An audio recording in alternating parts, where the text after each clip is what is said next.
muti edidim ene sede enka wobete se enema bone ne amamu bone a ekosoi na metie anura na metie guta president o se ewom se dollar no exchange rate na above from yate petrol so na so bibia se sai ewo port wo ene omudwumadi a omudiem na car engine na omutono ebi abe 8,000 10,000 2024 no eba no ene obekwana bi abe 3,000 2,500 aba abeda so a chese bibia ensesai enemamu ayedin ewo mamu na enomu no ena chema Wontumi say yes eno okokot enen so osan akokot bio na eno no emu na bam de ogiramu na niso ode hunu de wagidie no ogusua agididi eti ahead of Dr. Mahmoud Bawumia's coming to Ashanti region, Chairman Wontumi Atrakata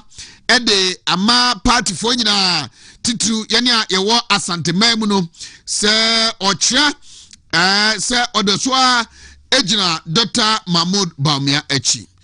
Mama menhwe letter no na menkenkan emfamamo na miwia mema aso ene fuku akwaba na yenhyase enin komo ewufie aha eye Wontumi TV on Facebook and YouTube no eye Wontumi TV live bebacho 9:45 and I be sorry na Fancy Di Mariamu aba abetosum. So this is an official public statement by Chairman Bernard and Chibosiako, Chairman Wontumi, and I read: there are moments in public life, one is tested not just by politics, but by the circumstances that demand strength, patience, and faith. As I attend to my court obligations, I will not be physically present on this important campaign tour. Yet, my heart, my spirit, and my full political strength remain firmly and unshakably behind Dr. Mahmoud Bawumia. I have given clear instructions to all party structures across the Ashanti region, foot soldiers, from regional and constituency executives to police station executives and foot soldiers to fully mobilize, receive, and support him with unity, discipline, and massive presence. This moment is bigger than any individual and greater than any temporary challenge. It is about the future of Ghana, the hope of our people, and the continuity of progress we have worked so hard to protect.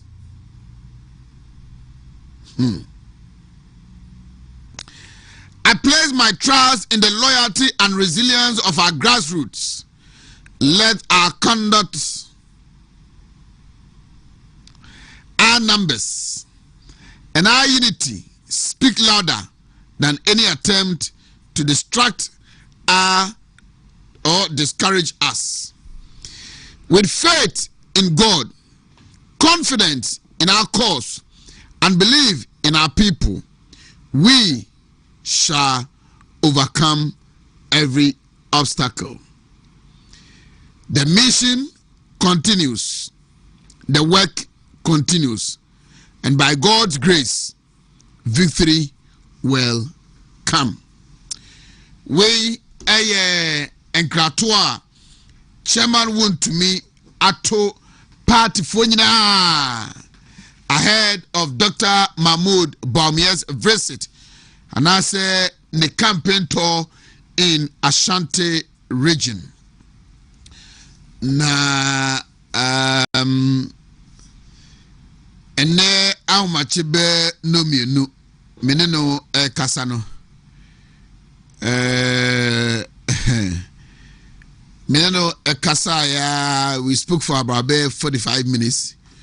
We spoke yesterday and now free quarter menene kasai Yemrebe non sum ho no mesane kasai.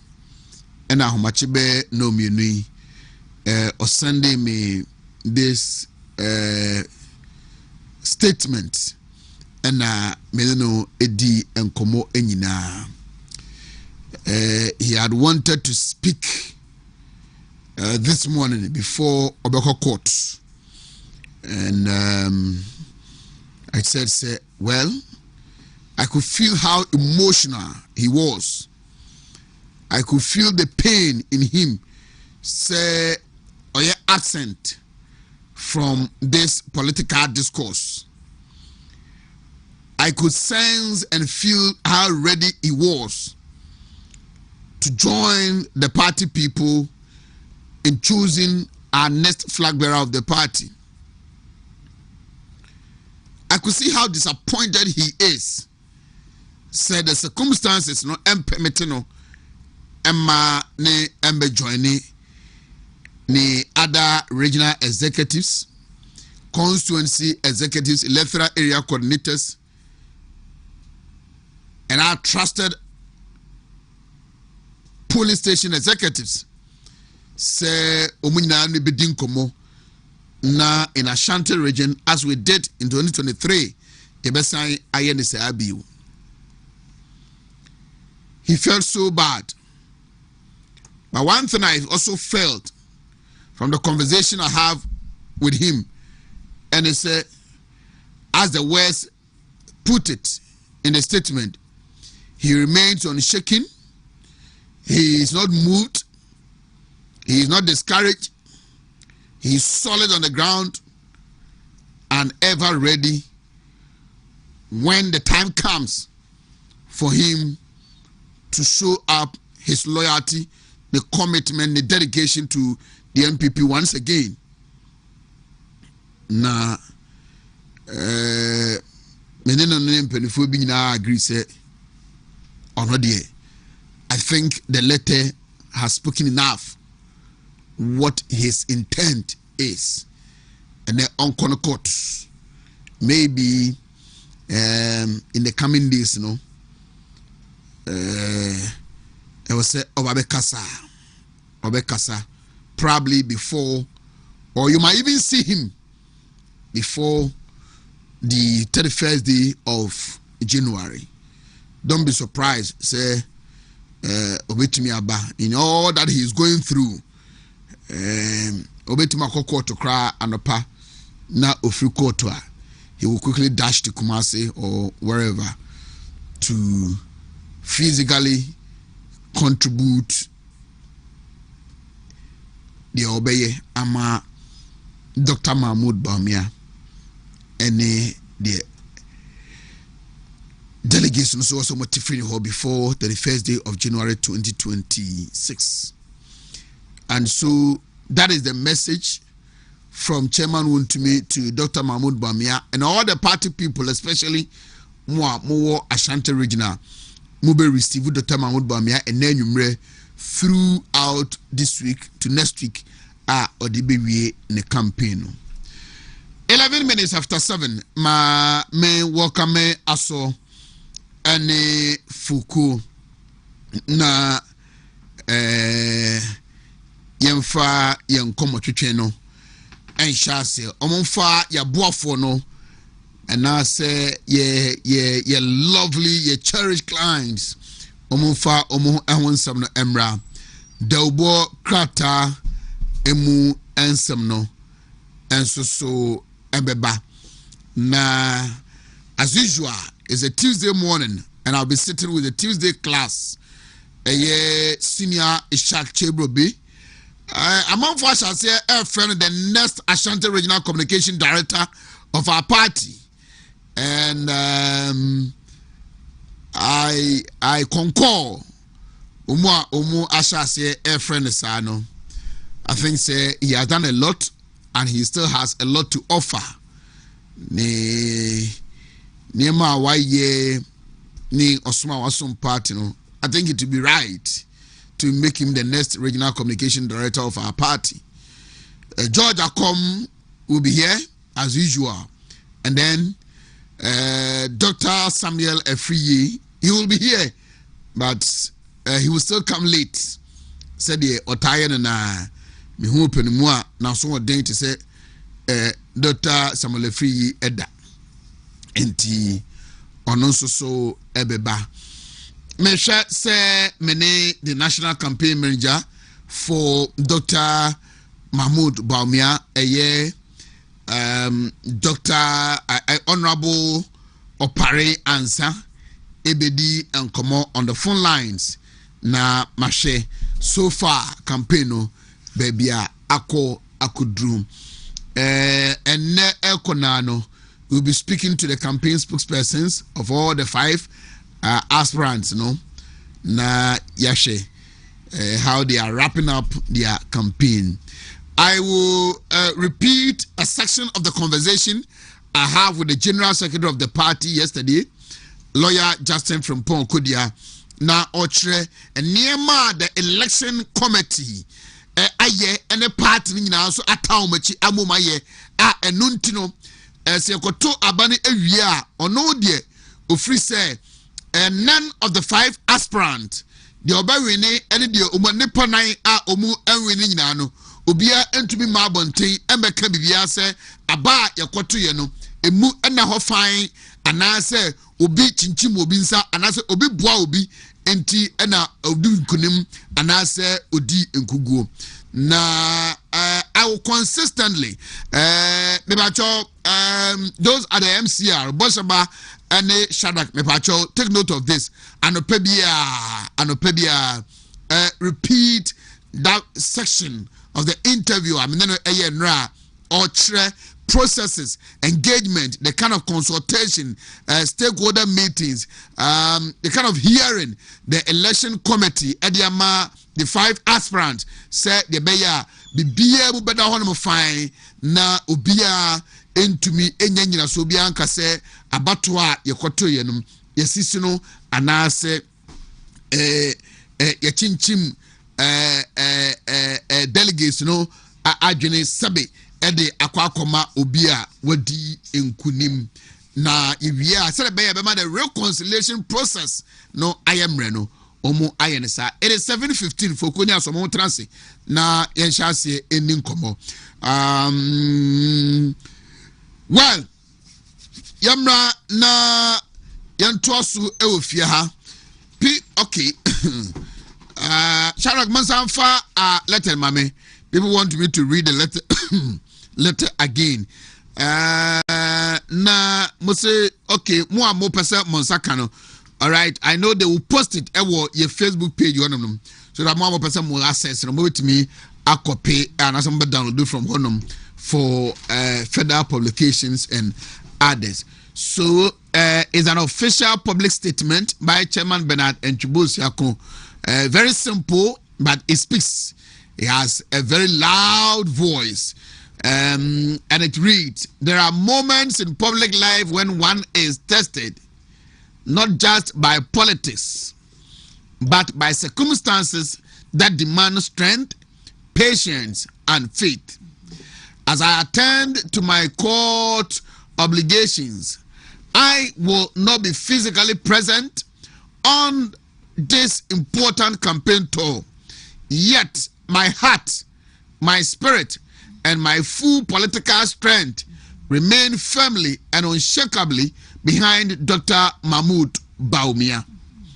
I have given clear instructions to all party structures across the Ashanti region, from regional and constitutional constituency executives to polling station officers and foot soldiers, to fully mobilize, receive, and support him with unity, discipline, and massive presence. This moment is bigger than any individual and greater than any temporary challenge. It is about the future of Ghana, the hope of our people, and the continuity of progress we have worked so hard to protect. I place my trust in the loyalty and resilience of our grassroots. Let our conduct, our numbers, and our unity speak louder than any attempt to distract or discourage us.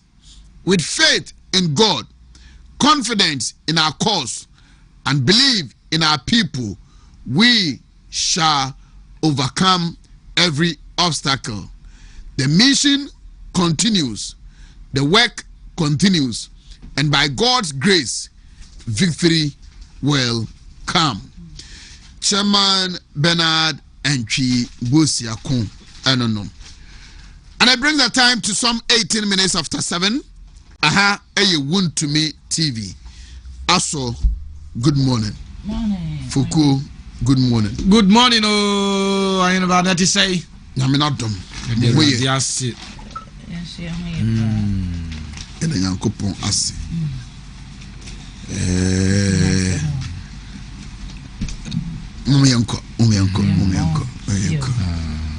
I am getting emotional myself. Why? But Nami.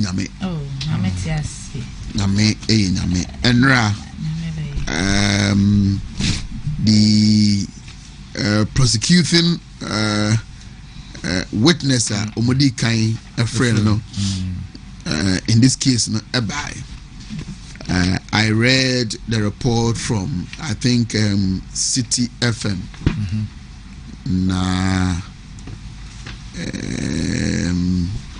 There was a confession.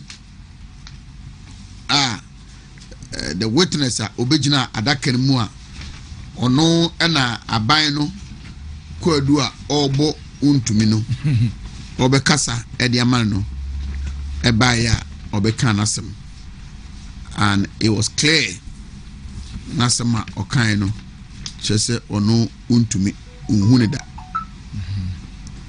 nhia na baby ada na ono de wonima ne se abrante bi ne beka che ne se Wontumi de asase no ama ne se onkoye reclamation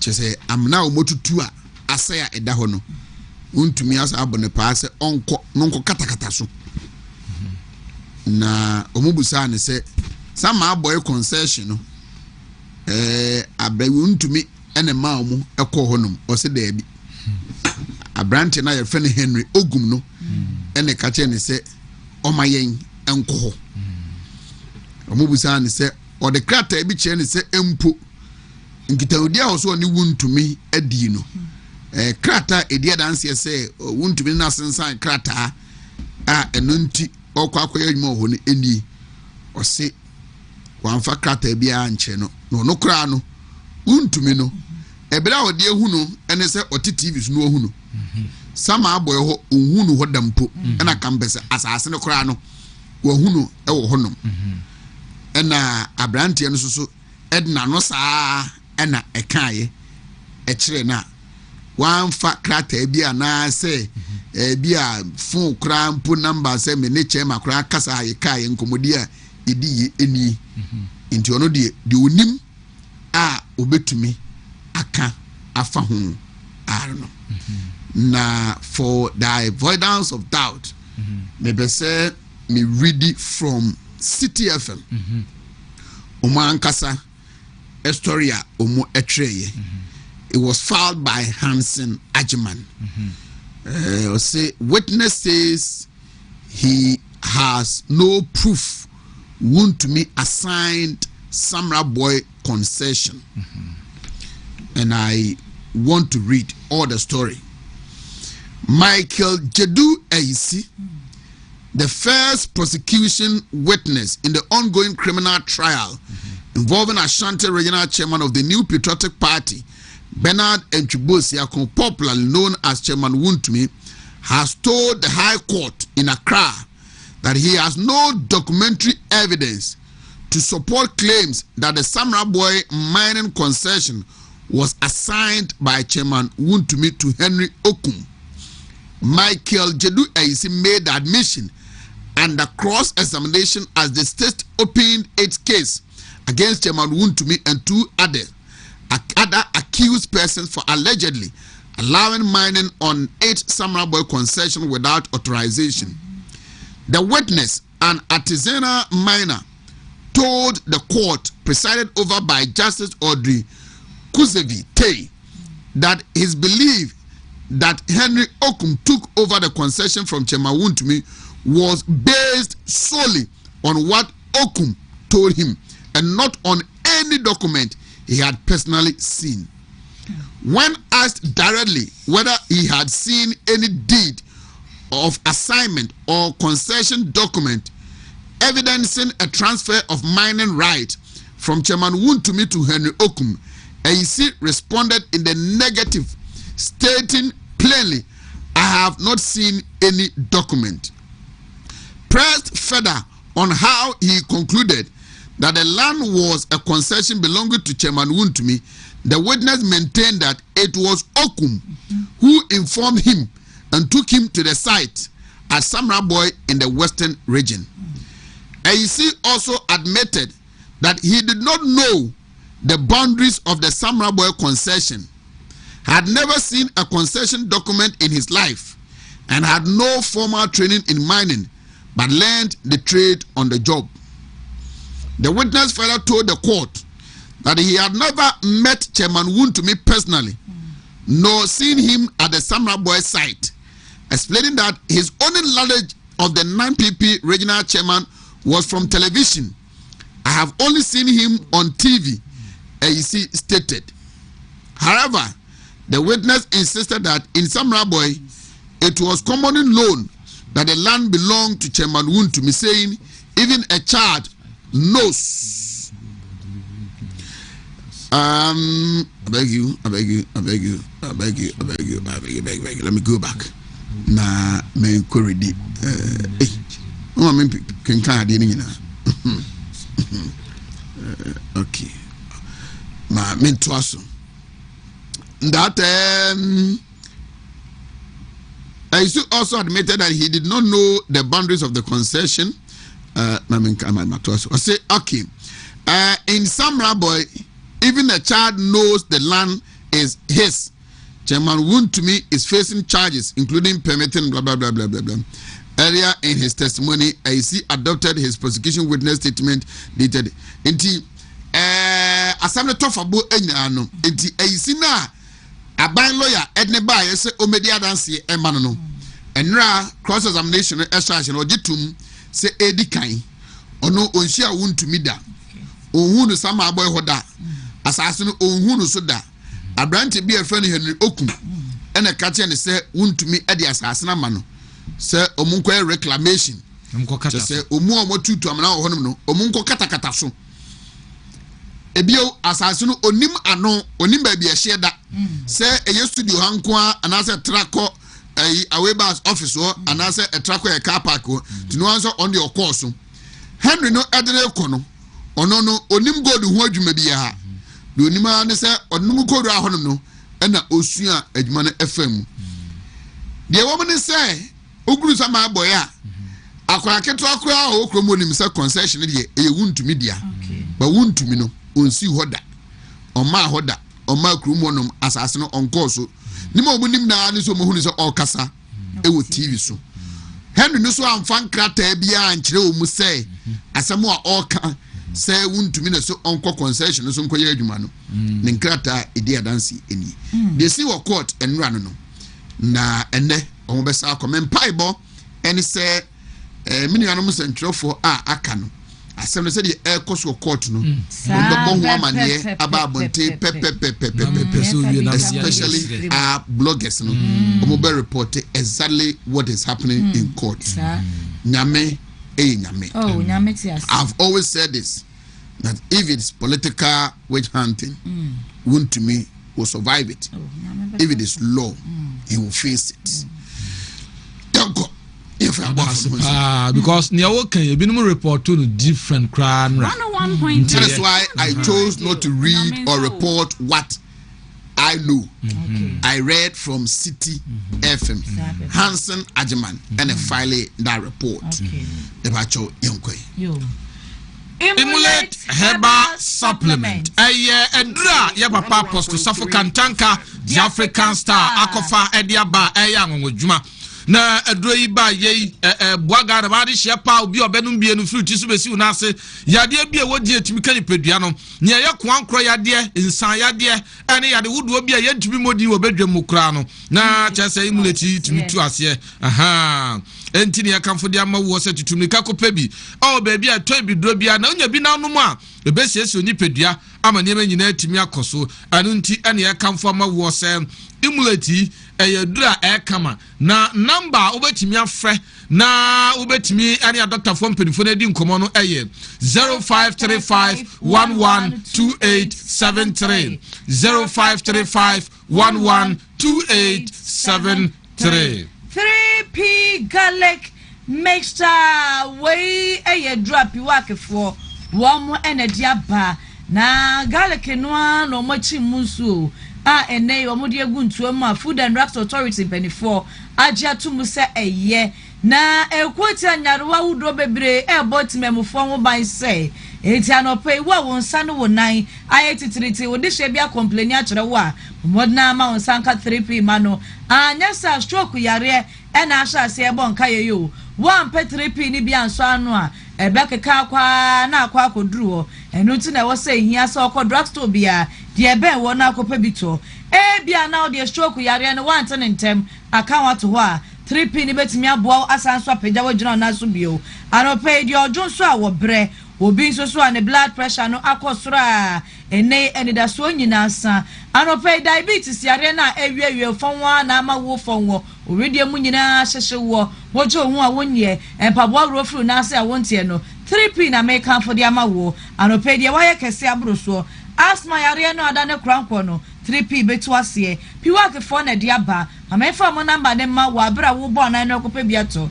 enchemu de abru media isusu penifo de be ma 0248928824 ana 0201000021 Exodus Moringa capsules and Exodus Dandelion capsules. Asiedu nie wey dandelion capsules ne bia. So ya moringa capsules. Obanum dandelion no anopa mienu. Moringa ne mienu. Unya num ya akonum, unya ntobi nso akotobi. Awia obanum dandelion no mienu. Moringa ne mienu. Enyumen so waye ne saa. Sciatica, diabetes, pressure. Ene ya de wudu obi aka, enya modi na wan kasa no wunim anase wunim po ebetimi asa ama wo. Besa nso ama chese o nsampa asa ya de. Oya fa we kan wati Exodus for you sam fa trade di koko no sam prensa ana sa abro so ampren 9 ba akofo de beso ubedi na nopa ene anwumre na wudi ni sa no a eboa mo yare sa contententem bo ani padua no mperinfo kra de sa ye anti aging na nkwada no so mu ko school no ebie wo no madwene mu tiri ya kan fo mo say ko tobi obedi atobi dro bia na so wo pebi atudi a ene obekọ atonso ago high school junction ba bia ya bi tompa bo odwem ho no ano na so akọ akotubi maye ma doctor number na bi bia ni a ya wa frɛ no na so bi sem no acheche mu ama number no ye 0544447033 0544447033 na kinoka kamplele better say no pay yan ko so amon ka esa say 3D yare malaria no enye dan ya ye ne no anetie esa say abo ntontom bie na no ide kra ba ku no a woni ye say ko san ya no de ho e kra na ya na ebufuo no e bia na wawe o wakwati malaria yare ni bi ene wanu no nyina na so no mo no atiesi na so e kwa nwumre wiem ho na asa wodo kakra asa onwo twetwe aseda asa yesei time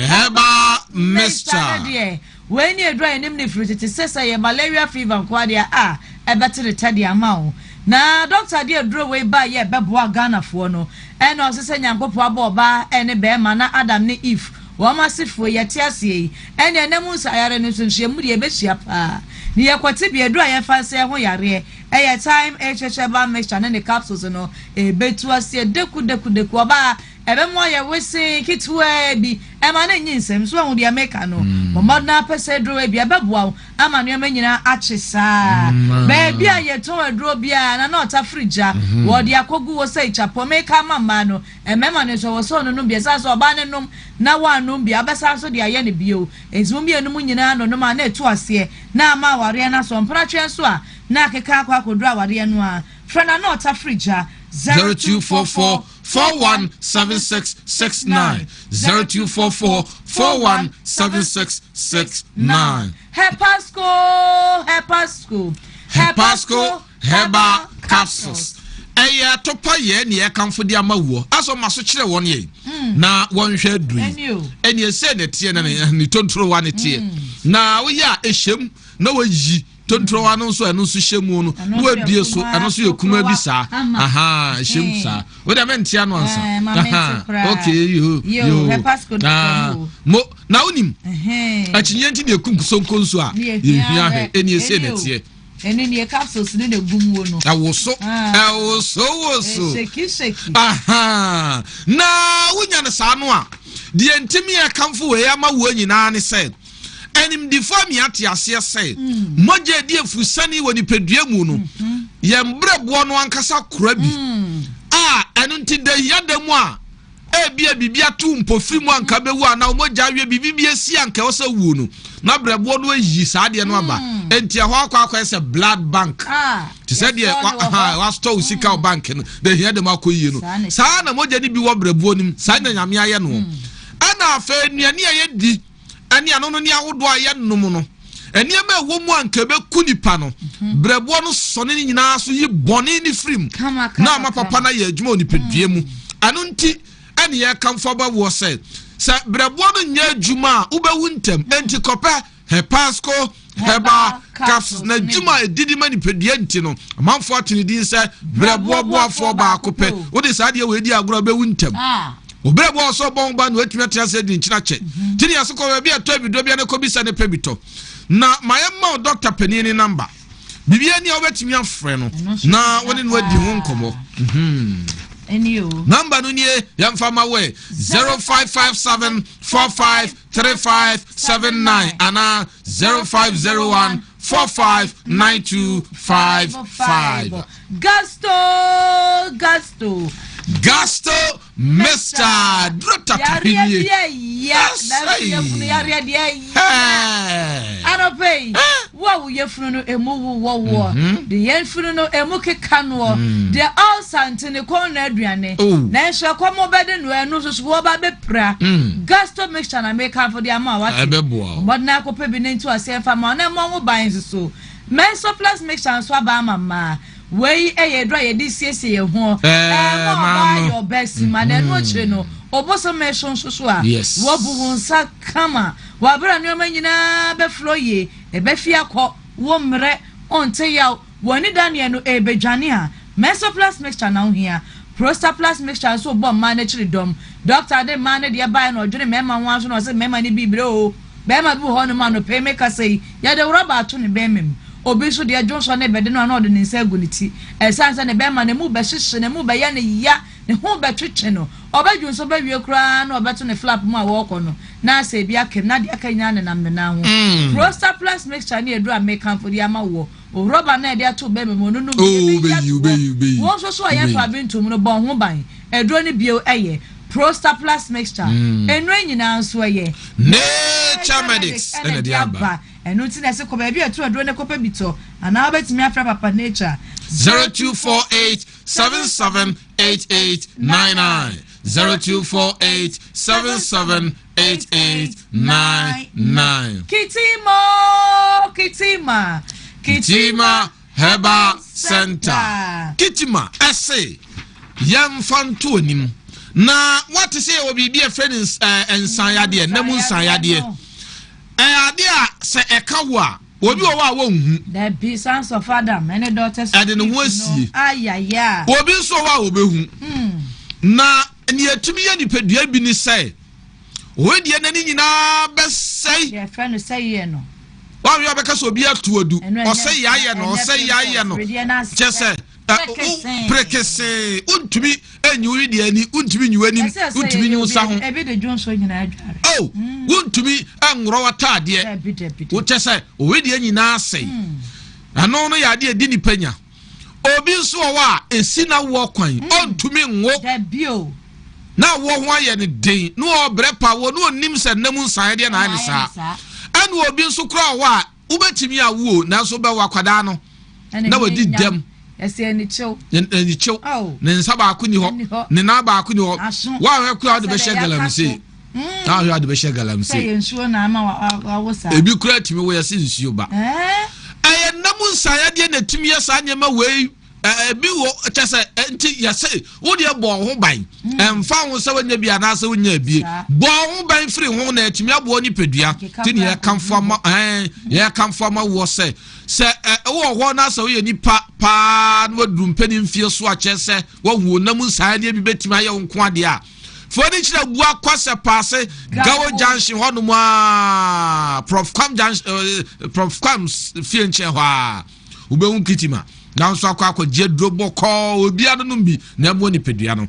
na bia na ubisa se me dem afre doctor ndim ye ma woni number no 0246914717 0246914717 ano pay ma men kan fu victory garlic mixture dey fa ma o victory ayenkunimudi aduro no enti wunya num bia na chese wo wakachi anope wo awutina se na wonsa no na agitiriti one tin ni mosisi moja ni ntumi nkomma obi so de wono woda wontumi na o na ne hona mu dwan no obunyam obi sorry and ready and baby hye no se make say obi so nam na ne mpabo akora wora wo hu o tie fama wo hu so ne nine nesi famo edro wei na anope ebeboa o victory garlic mixture no no baby etu edro bia enoi ebi wo ho no mo onso betimi afra no age nchemu mapa 0242545633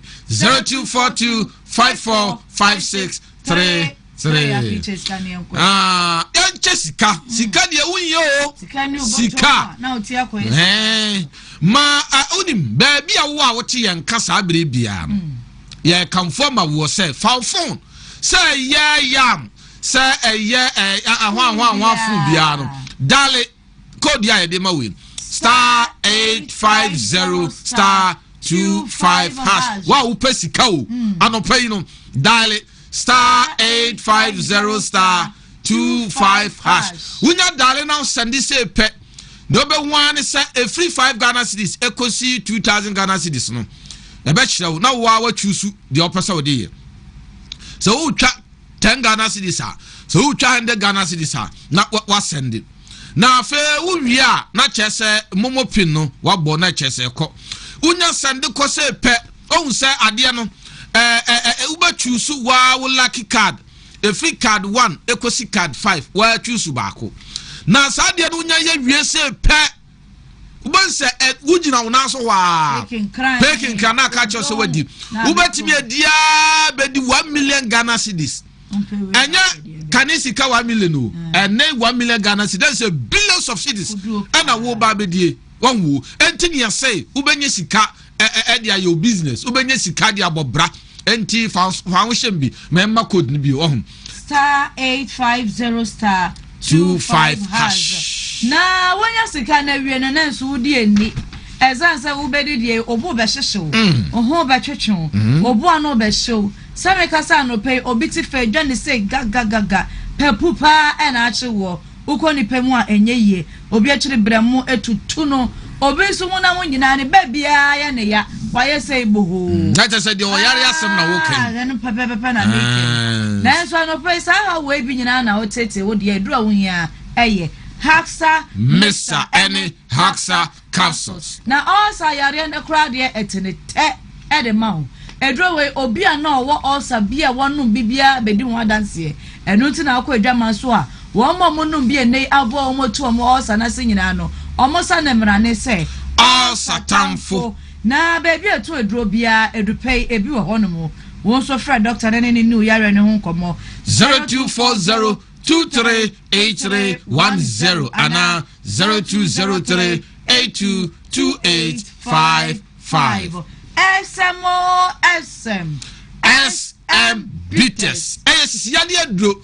Enti wa wutie yen na wo sisi yade abie no mane nya odadwe krasa se SM wo ho a ebedi asem na mountain palm ho ato saa so na ebia na meka se wa wutie mie na wuni atenka se wo ba na bema why say do for chia SM bem why sa kokono no ha ntini ye kan fama wo sanya de wa wudo bebre ka ho na emom kodum na bedi adanse Dr. Penny oda edi we ba center no odi adure ba ya anwanwadie no wo sa sanya de wa wudo bebre stroke what in it one fast no no ba bontinti no se bra na kache na one fa dro ne nkan yade no beto ma ho ato na wo be mfimfi mantem no Mankesim Befi Chrome now. One your baby can so Odoko official town. NT say be a bibini nase, my friend Dr. Dia number ni 0243 989368 and 0558 379545. Yes, and fire from the pine. And shame. Keep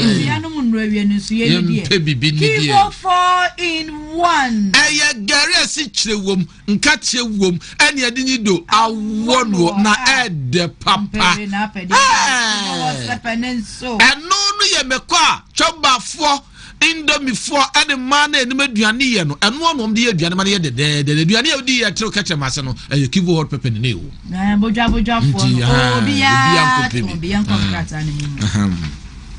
the walk out do just a penny at the Bremo. Yadi the tin consists in the Coto Jenna Bettina Bettina Baconi Namposo, Naposo near the Bremo, Yadi Obe Tiacano. O B D near Tracia say, O Bia Betty D Amen Petche Daily Graphic O Kunini the Bocrata. Yamfa the Bocrata Munsam Emre na Yenche and somewhat adia him a woman. Daily Graphic, Mebacho away, Emra. Na Yenche Daily Guide, the Chronicle, the Statesman, Oheneba News. Yeah, Akaringina Emra. Okay. Na Tuesday. Na Tafukumu Super Transia. Dr. Ishak ne free him. Okay. You quickly swing into action. Okay. And you're not just a Daily Graphic the worker 10 man pay near what the Abanonia Mosu and share it here for na Bank of Ghana penny pa. Ya no ena edano wababonti din sembia ba betuja. Na nasemo dia ba betuja no enie. Wose say the abai push for good for reserve reforms. No say I don't know why I'm on my Ghana. Yesika sem etime gina ne na so nti waka ho asem e wo krata no emu. And ya say VAT reforms wonwu VAT reforms no ayi how adeso ade afiri nyuma nkuma no ekomu eno wasem ho. And ya say police screening exercise no say ahase e won kran ayekoso kama ana feel so say akanifo papa ya yebenya wonu mu no Dr. Sian Japan one in impedimfo just pon wonu ma hase etete wonu mu wo say hihia wa head pa and wo de egu akwa mu say wo boa atete akanifo adaachi bi so won so betima ba beboa nti wasem ene ma misumi som our daily guide there will bo krata anyway na anope krata fano de to sunsia ena man bi de nim hanom wo ho na ya kire no ne pieto atwenua kira ya kire ne nyina ne se yes ne girlfriend ena o ka se nko ma ne nanya ne yire ne girlfriend ena emse oba na mpenie ena wokum no ena sisi ade anope ya kire no ha se ya nimfonyini no eda ha se na bokunso nsansam won popular sisi ade editeni no ye hwehwe nsem wo no ena sisi ade court wa hye se aban lawyer pani attorney general wonye na the report on file anope kasa feto so miensa so abon amane na samijen fin so mfonyini eda ha no kasa feto so miensa ena anope daily guide ebon amane se gold board eka twitwiri dia eba ene nyina sisi ade wo ma deliver wo ma yade pa anope ene hu nsem so e wa sei ena onimonyafo Bernard Nchiboasiako chama Wontumi nyameba ne nsansa ne trial sisi ade ya sha ase anope katafa tosu ensia nso abonho amane e wo daily guide krata ne mu ena mosofu Reverend Wengam Steve Wengam sisi ade wo se wo yetimemu ni Ghana ni na aguso ate ase a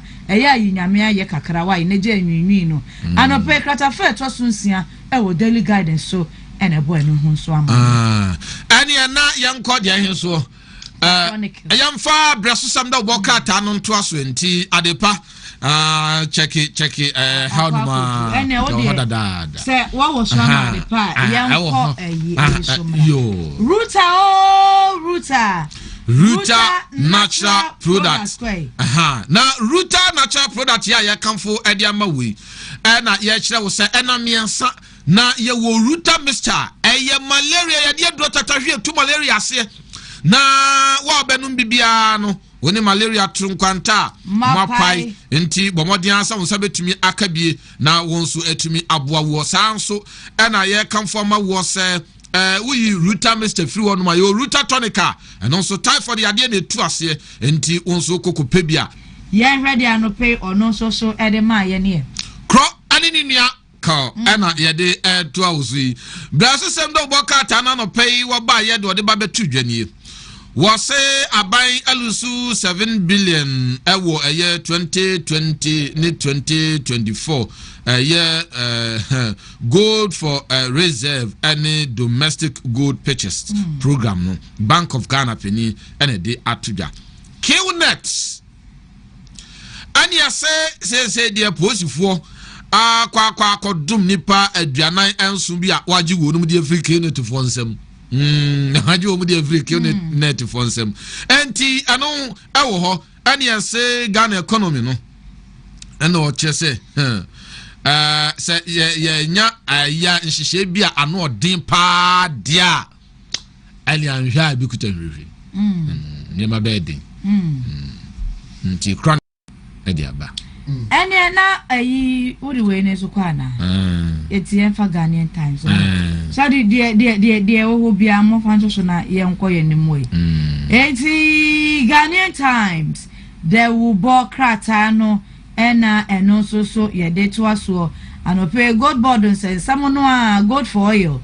ehun sam no wo krata fa to so edumienu ena so ya for wo so efisem ene bambo hun sem de triple M onimonyafo Mutaka Mubarak Muhammad Muntaka Mubarak ena ono so akase wo say protocol admission bia koso ewo police recruitment a won mo ye ne ho enti wati bia eye busrum kansem ye biem ye fa obia bi anope kratafa to dum ye sa bo ho amane wa ena KGL so enra da sansem we ya ba anope kratafa eno so etosu du baako ewo Ghanaian Times de wo krata ho so ena abohu amane enem so for the ene so ne no so wa ha say adi am for Oheneba news umre Oheneba news the burger paper our burger paper Oheneba news ewo ho e just had mo fa enu ngo na ya fe krata na ye hu de ye ko yes enti mo fanto so na Oheneba mo boss mai na ye nhwe ara na de me boss ansa de aka ni na de Oheneba news no pay dia wode abani na owura branya champon ana chese yesise nationwide tour no wa owie na wode chese wode atudwa chese grassroots no ha wo be boa grassroots no papa MPP for enti wansem edaha usane ba asia ha Dr. Matupuku Prempe enso na akasade ahye NPP supporters say munyai kasa muntitimu ayede ya monyosem no wahu se de beya party no benwi 2028 usane wo de call onifa so saa no a yese asante mantemimu wei dum fon na we say sum na o saa no a and can you do the and yan rankwa a dear coso papa dundum pa enti ano tiare na asa heda nya omanfo nwanwa enti na asa maja aka no dundum de wo ho obi anim se ja mama ba ya na ta ano so aba ana NPP and so na say National Youth Wing and so the aba betu ja kire say o man pani gender many mama 24 hour economy no yes come Unit. Yes, we sane what they call Comfanochi Teaching Hospital. G. Yes, he said the Yakobana say, I didn't dear, Sayani say, Oba Jaya say we are near baby, I'm washing, near Kamasha, who wouldn't be coffee. Adania, yes, say, a Benumun Timin Tia won my Yareka, and he said, dear. Also ntimin tuana ya sabia also ntimin ya ma onko na chese wo se ye kan wo hye baabi ntia ho no nye prison ho no nye cells na nso ye be kan wa hye ho esan se wuntua wa yare ka na be da ko edi enti na nkofo ntimin tuo ma yare ka ahon chire ene health insurance ahon niema bia nkoyiye wo mu se nti Dr. Matthew Opoku Prempe Napo de ne so kan ni. Na maka ho no wie ho no kra. No pay e chia ne pa. International say yanko part 2. Na sabre ya you never do the na ya fi anu boss ni yanko na. Say e bia we ni bai na e bia na no so. Me phone ne kra bo so apoda. Wo bia o de ye na e bia beduro na metumi e bia ni. Auntie, happy birthday Sunkun Koma Blessing MFA. Na Blessing MFA Odofo Arikus Papa. Radio Link Pechiman. Say show happy birthday. What do na kuma mu tofe alewa black and white. Madam Faustina so e de wa ha say. Na Madam Faustina ewo mosizongo hanu ano pene ba mozongo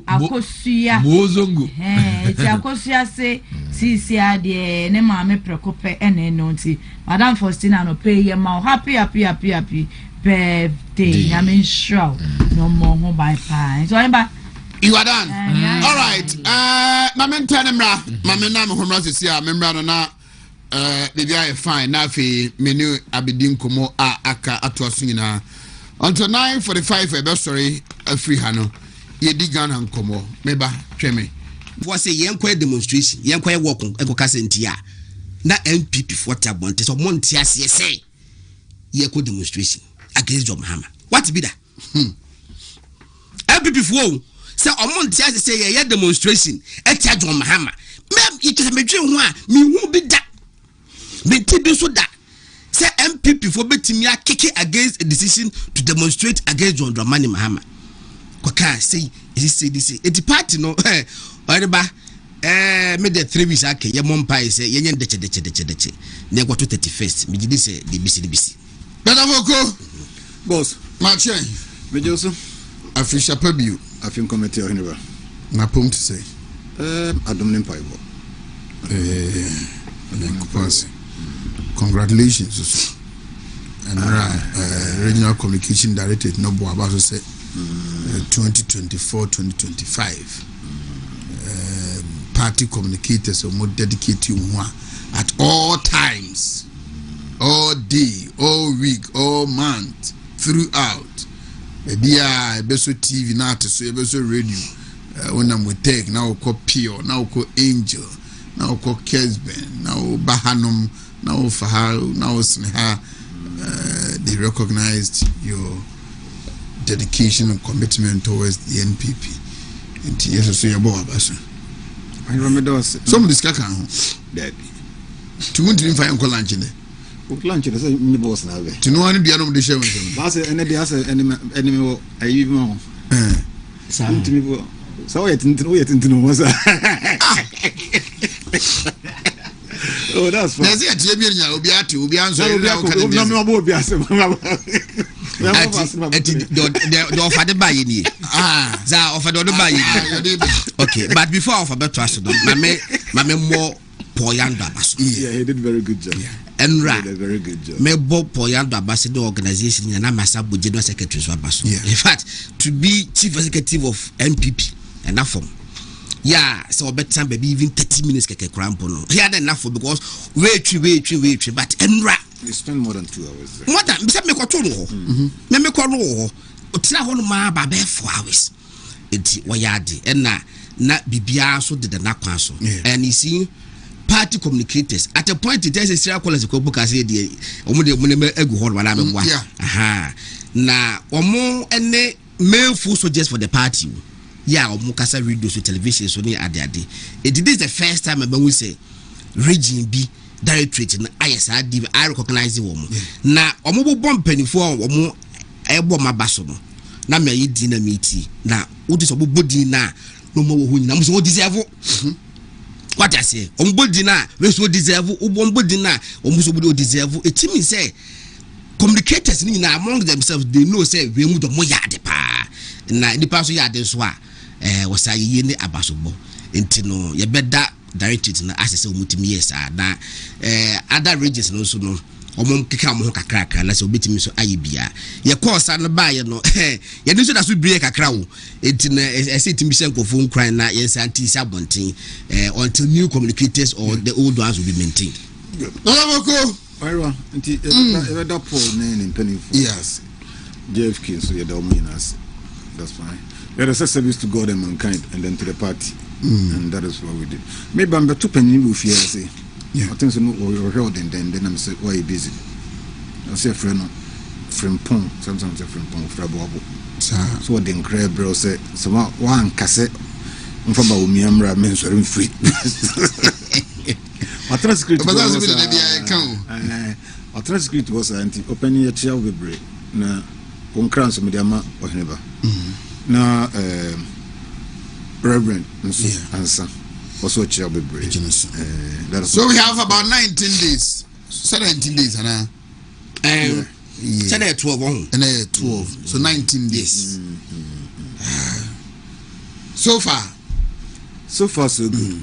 I think say you be bumping for date in the bar.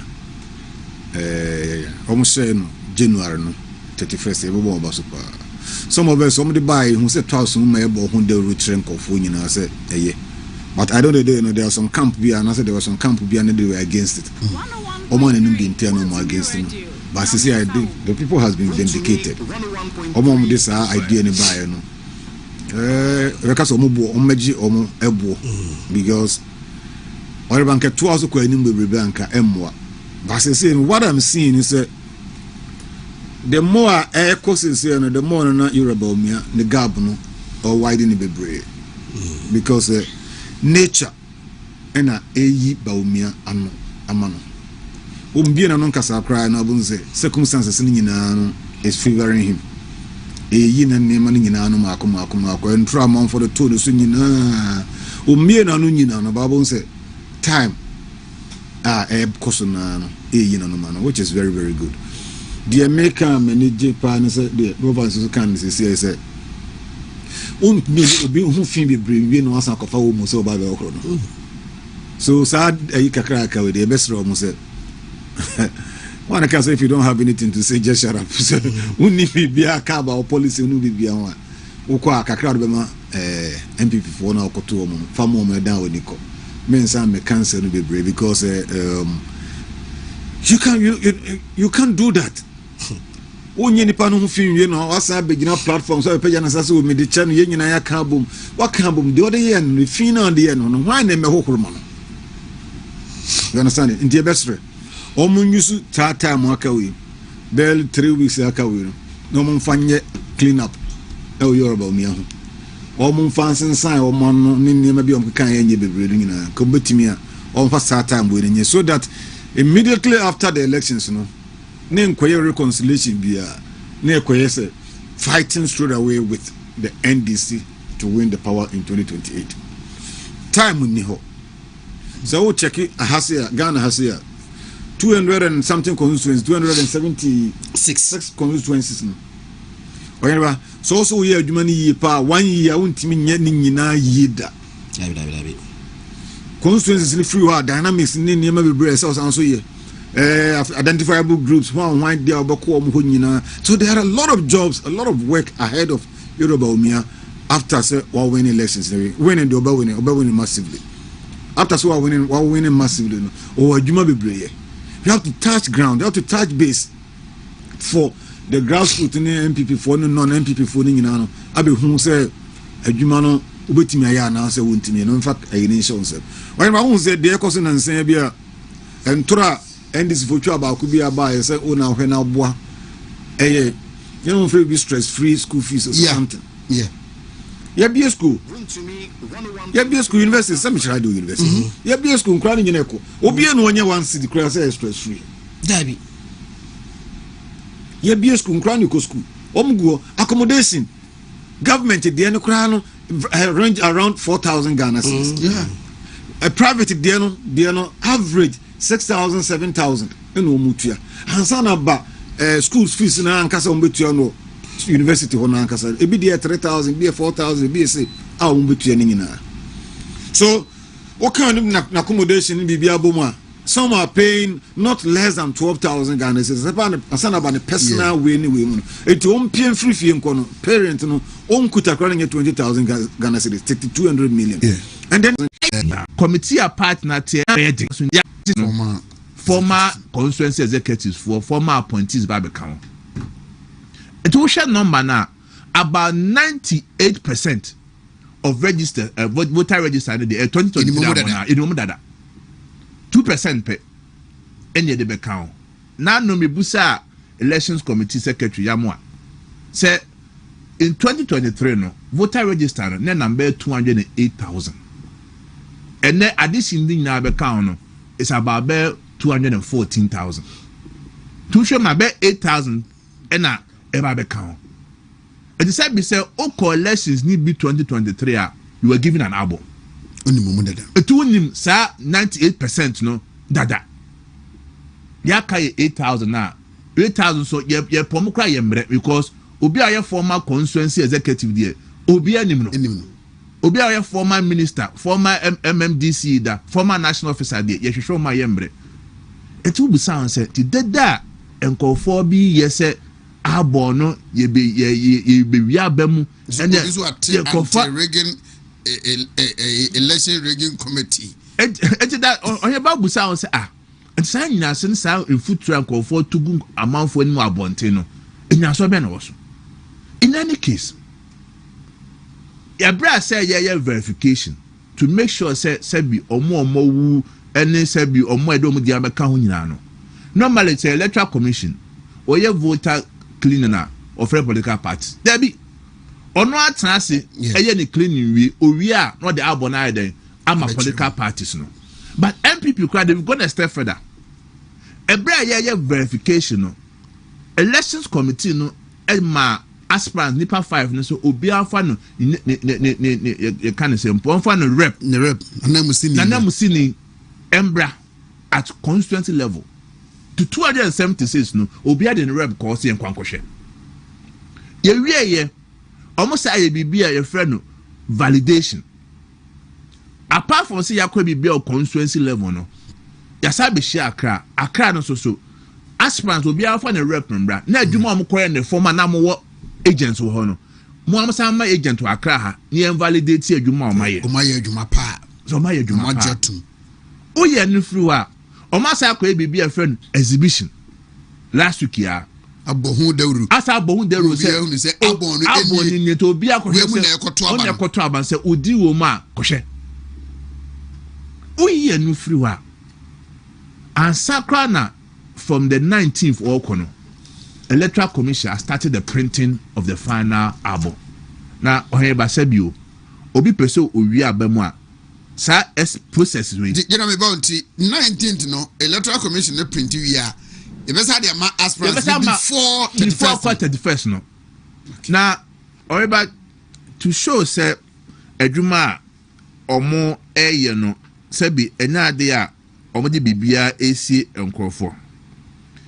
Meridi bibiacho na wati ase se adwuma yekoso eleta bia elections committee ọmọ atwa ọmọ akọpẹ mi ẹna ọmọ asa akọpẹ aspirants ni nyinaa tie invitation to joint stakeholders meeting ọmọ twa letter January 6. Or say the Presidential Elections Committee extend its warm compliments to you. I have been directed by the chairman of the Presidential Election Committee to invite you to a joint stakeholder meeting with the committee and the Electoral Commission to deliberate on matters relating to the electoral process. Date, Monday, January 12, 2026, time 1 p.m. Venue, Corporate Head Office, Electoral Commission. The committee deeply appreciates your continued cooperation and commitment to upholding the party's democratic principle. Please accept our assurance of our highest consideration. Yours sincerely, Yamwa. Anna distribution list. 1. Honorable Kennedy Oheneba, Japan. 2. Honorable Brian Champon. 3. His Excellency Dr. Muhammad Ubamia. 4. Dr. Asiedu. 5. Engineer Kwabena Japan. 6. Representative from the Ghana Police Service. Copy. Acting National Chairman, General Secretary, National Executive. Ka Sebio, Asman there. Presidential Election Committee in the Electoral Commission ko meet ya fa ho. Because no na connect elections no. Omo na ka ni Electoral Commission for ko shia normal state rules no any kwan be fa so. But enam say on person be transparent nti. Omo sa afro say bra. And where lies the argument I said in comforting radio so and conformity YouTube so eka say ballot papers ya printed. You are ballot papers cry hinyan print here. Adena ye ho sa because of one elections. Oh yeah new free wa security. Party no your internal security wo. In fact, your after 2024 no your constitution the require amendment ye dey asham your security and intelligence committee of the party. Omo first tax eye akwatia. Enti na akwatia kwa ya se bia no entima anye tutrasem bia ntwa fire so ho. Nka ne papa mu a ke koye sa 31st elections wa. Your opposition no. Ke say internal security for no expire this process we. Because e bubaka se obi aban court so kra no wan hwe ya obetima na nkofo bi so edibone wo. But enam say party na yenji ye hundinti internal security committee for the catches of the bibiano ye fama Ghana police for enti on the day of January 31st ete for muntiemi issue ne konkonsa ne nsema nkofo tumfuto gu amanfo anim se ena ye training macho man for ena internal security for se delta force se visible forces for that day no ye se nkofo bi tutu bi omko ye basabasa ho no on that day bibia se no obesi on that day security on January 31st a Ghana police for na me fa akonya so as every notice ama Ghana police for say bi basabasa bi asi omo ne de be show and that day no o ya aspirant o ya hanya only 2 minutes of the security bi abeko e Ghana police for e dey mom say 2 minutes e to ko gina ho na kwaya kakaben sem so your party security o ya den ya that day Ghana police for becho the chill so wa wasem the chill wa wasem when your party asem all because of say the person elections you be we no the pakon so wa nyakra obeti ase say one the campaign in Ashanti region he is the spokesperson meneno any ankomo emra Brother George afisha pabio afisha say na Dr. Ya Asiedu Chum or a flag bearer of the new patriotic party the guso eba pro Ghana fana nyina said the 2028 elections no ye be fan form Oheneba eda nyankopon ase ena fan form alla fan form me papa ne ho ya de oh nyankopon adom ododo bibie obofo kese ayi nyina ibi na yawo Honorable Dr. Asiedu Chum the ho ye de ne papa right na campaign no akwasai mate maunu flyers this week is in Ashanti regional and so Kwabre is an important one and ahumache na nenyina ebano on other various WhatsApp platforms and koma ekwas one say Dr. Asiedu Chum Ashanti region wabaha adai Otesa Dr. Baumia Ebenti and Overchincha Nemu Ewa Hanmana how did you structure your campaign? And then the last days, where will you be? George.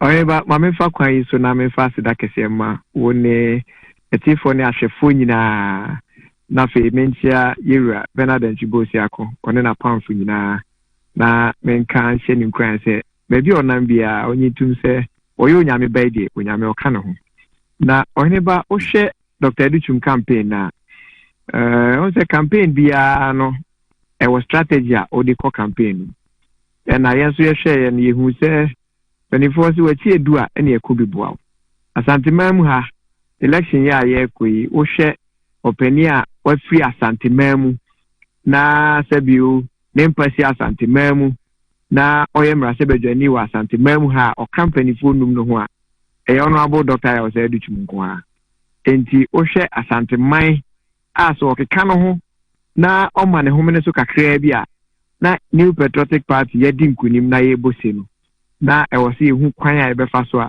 the campaign aye ne Ghana fa na nyina no e be satra asanteman die num kakra enam the uniqueness of the region enti o hye campaign na Asante region no ye break into 3 phases.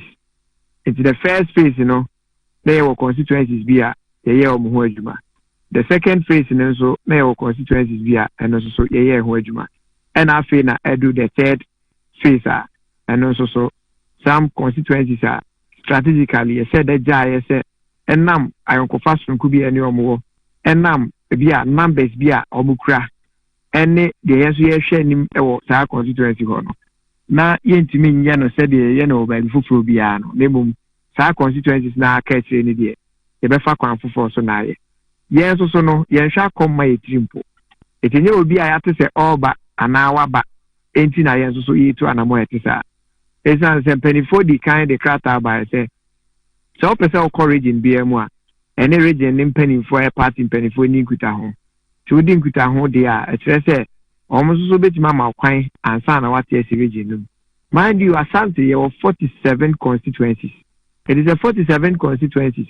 Na se aspirant no eye num na se at a point in time emu mienu pe ene wo region ni mu a 47 there anya hwe kra no so obo chairman kra wo hwa amane na eda opese odehye no opani fufo wo ho dada obetimati ho atero so eda sei there ye ne opani asmesi e wo hyehyeye enti yemfa de ne nko da sei ye betimi aya ma region yi mu no se be obi a na obi akra mo nsa ho na so obi abenya kwan aye na adwuma obi abenya kwan akọ delegate ne na so na ntiremu bi e wo ne nsemu no kwatimi akyeremu akyere election ni aye koi ehu ni se Dr. say o do to message kra no eno pa ne message a delegate no ehia free se obi a ni ho a watimi aka se me ba metu ohia ase election e da ye ni ma ye konso obi obeka se me se ye kwa ye the economy ekokodi nkoma a ye bedi nkunim bia no so for 1 year NDC for bedi akunyen and say a o maye whether through artificial means or whatever means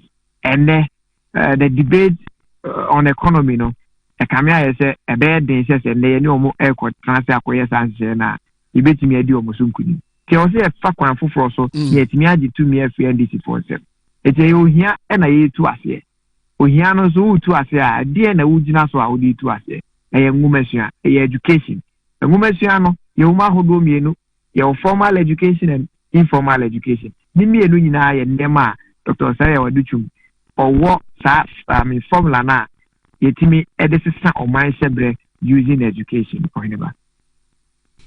Mr. George, is it the last region we have some 18 days now?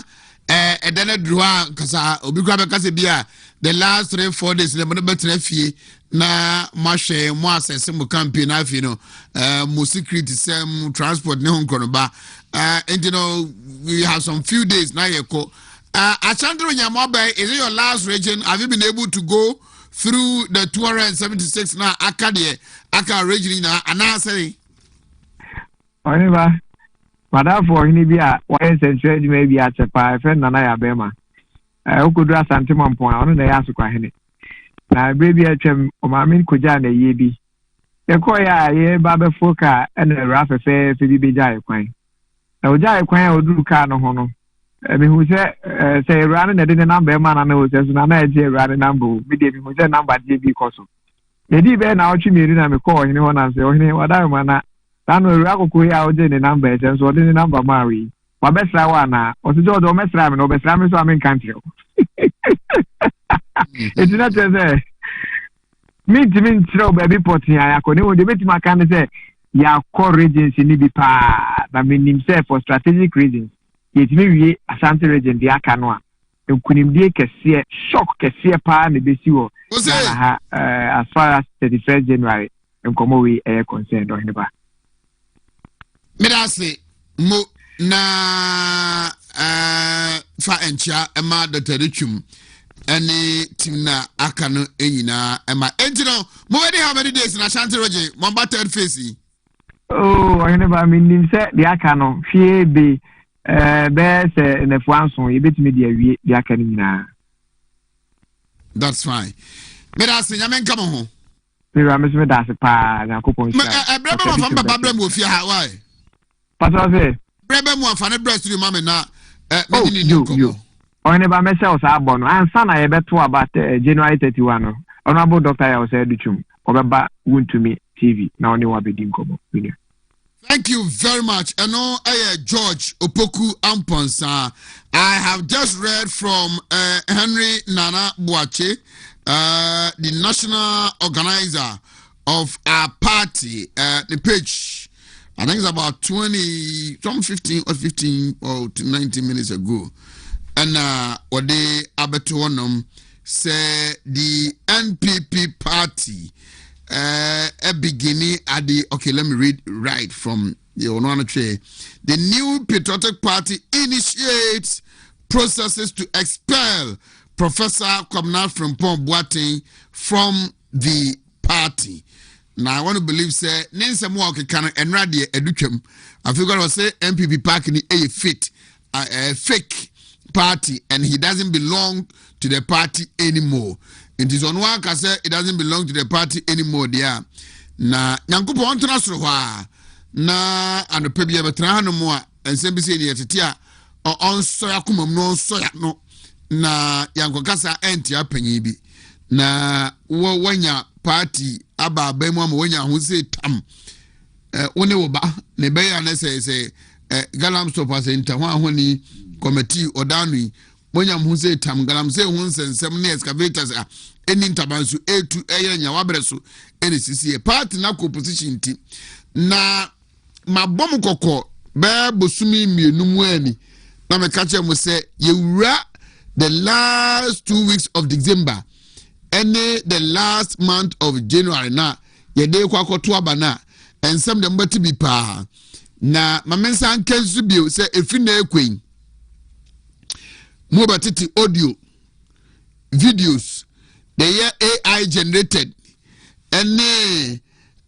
purported meetings are akoso any shemude bi akoso nkomo akoso between edipa mienu miensa NCye but nipa bi ebe fabricate stories near the ade any kwadua emu aden a yebebo etia ye ho ahead of the January 31st 2026 MPP presidential primaries no na enra na mene lawyer Justin from Poko de dinko na menya messages bebe say me tell me amata tranham akasa say party mpanifo no omobuo mo yagu niam bi so aso my weekend but the way on me dinko mo no metrase say the intelligence that they have anybody be that etu na mobi say the party mpanifo no be react no what me nyina so e de do bezo mo de ye e de etwe party no eba form anase e de say party no enti no omu mani dia yes it was so discipline omu responded to but etora omu yede bu mani guni ma biso say nipa bi beso omu ye no eno so no omu nyina so enkonkoye o share processes are occur say the election committee no any the aspirants no engage and amuntu motu a say obitimi ba bonten eba be kasa aba ye betoi obi asisi no obi awiema ma obi ana say pepepe ne fan amamu a na nipa no ono ana mpeso obedi ne kura ma ne ho ene party if the general secretary kan yi ene de nyina ni tua say omaye And at the point in every meeting bia omuya na mutobia stage bia omu kobiano omu engage the aspirant na aspirant mu koshia mubo mabaso okokwam moba bontia na mobahye mo nkofo achi no mo twetwe ensem a eni nyina so efom hu no. Why do you do this? Na Honorable Kennedy Oseinya Akon, I think Asiedu MP Anopei, he wrote something on his Facebook. Na me share cry on my page. So there are many people within the NDC, both old and young, who were either not treated well in the JM1 or are still not being treated well in JM2, but will never come out publicly to criticize or dent the image of the NDC. But when you come to the NPP, it's the opposite. Why can't we resolve matters internally and resolve them instead of always out there denting the reputation of the very party you claimed you belong to? This, I think, doesn't help the party. It's sad and unfortunate that many people who have decided to stay in the party with the intention to destroy the party. There is an old adage which says, if you cut your tongue and eat it, then you haven't eaten any meat. I agree that so many people were not treated well under our government, which I suffered same. But that does not give me the right to go out there at the very least opportunity to denigrate the party and its leadership. If you are a party faithful and you continuously do this, then it means your soul has already left the party and you no longer belong to it. If the NDC members had done this after they lost power in 2016, I don't think they would have come. They would have become what they are today. Now, some of you keep talking about it and comparing them to the NPP. All political parties go through phases in their lives like the NPP are experiencing now, but they are just temporarily so. Do not be deceived into thinking that the party will not rise again to recapture power one day. I know there are some party members who don't want to associate themselves with the party because of our electoral defeat in 2012. But they should also know that the party will not remain the same, but will definitely go past every challenges it's going through now and rise to become more formidable than ever before. We, Honorable Kennedy Osei Nyakon, Asiedu MP.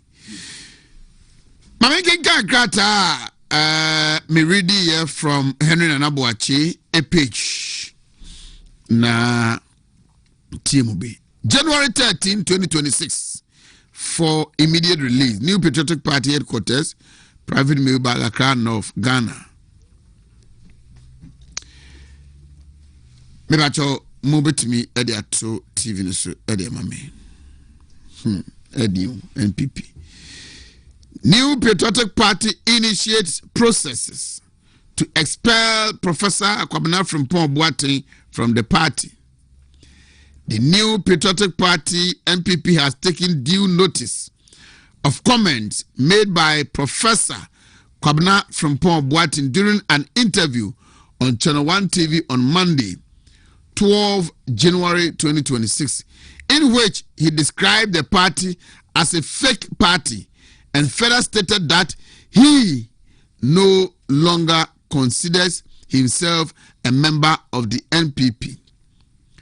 In the same interview, Professor Frimpong Boateng made additional disparaging remarks about the party and alleged, among other things, that the party's 2023 presidential primaries was rigged in favor of His Excellency Dr. Mahmoud Bawumia, the MPP's presidential candidate for the 2024 general elections. The party unequivocally rejects Professor Frimpong Boateng's unfortunate characterization of the MPP and firmly denies his baseless and unsubstantiated allegations regarding the conduct of the 2023 presidential primary. The said primary has been widely acknowledged by all candidates who participated, as well as well-meaning members of the party, as having been conducted in a free, fair, transparent, and credible manner, faithfully reflecting the will of the party delegates. The New Patriotic Party views the conduct and utterances of Professor Kwabena Frimpong Boateng as highly reprehensible and inimical to the values, unity, integrity of the party.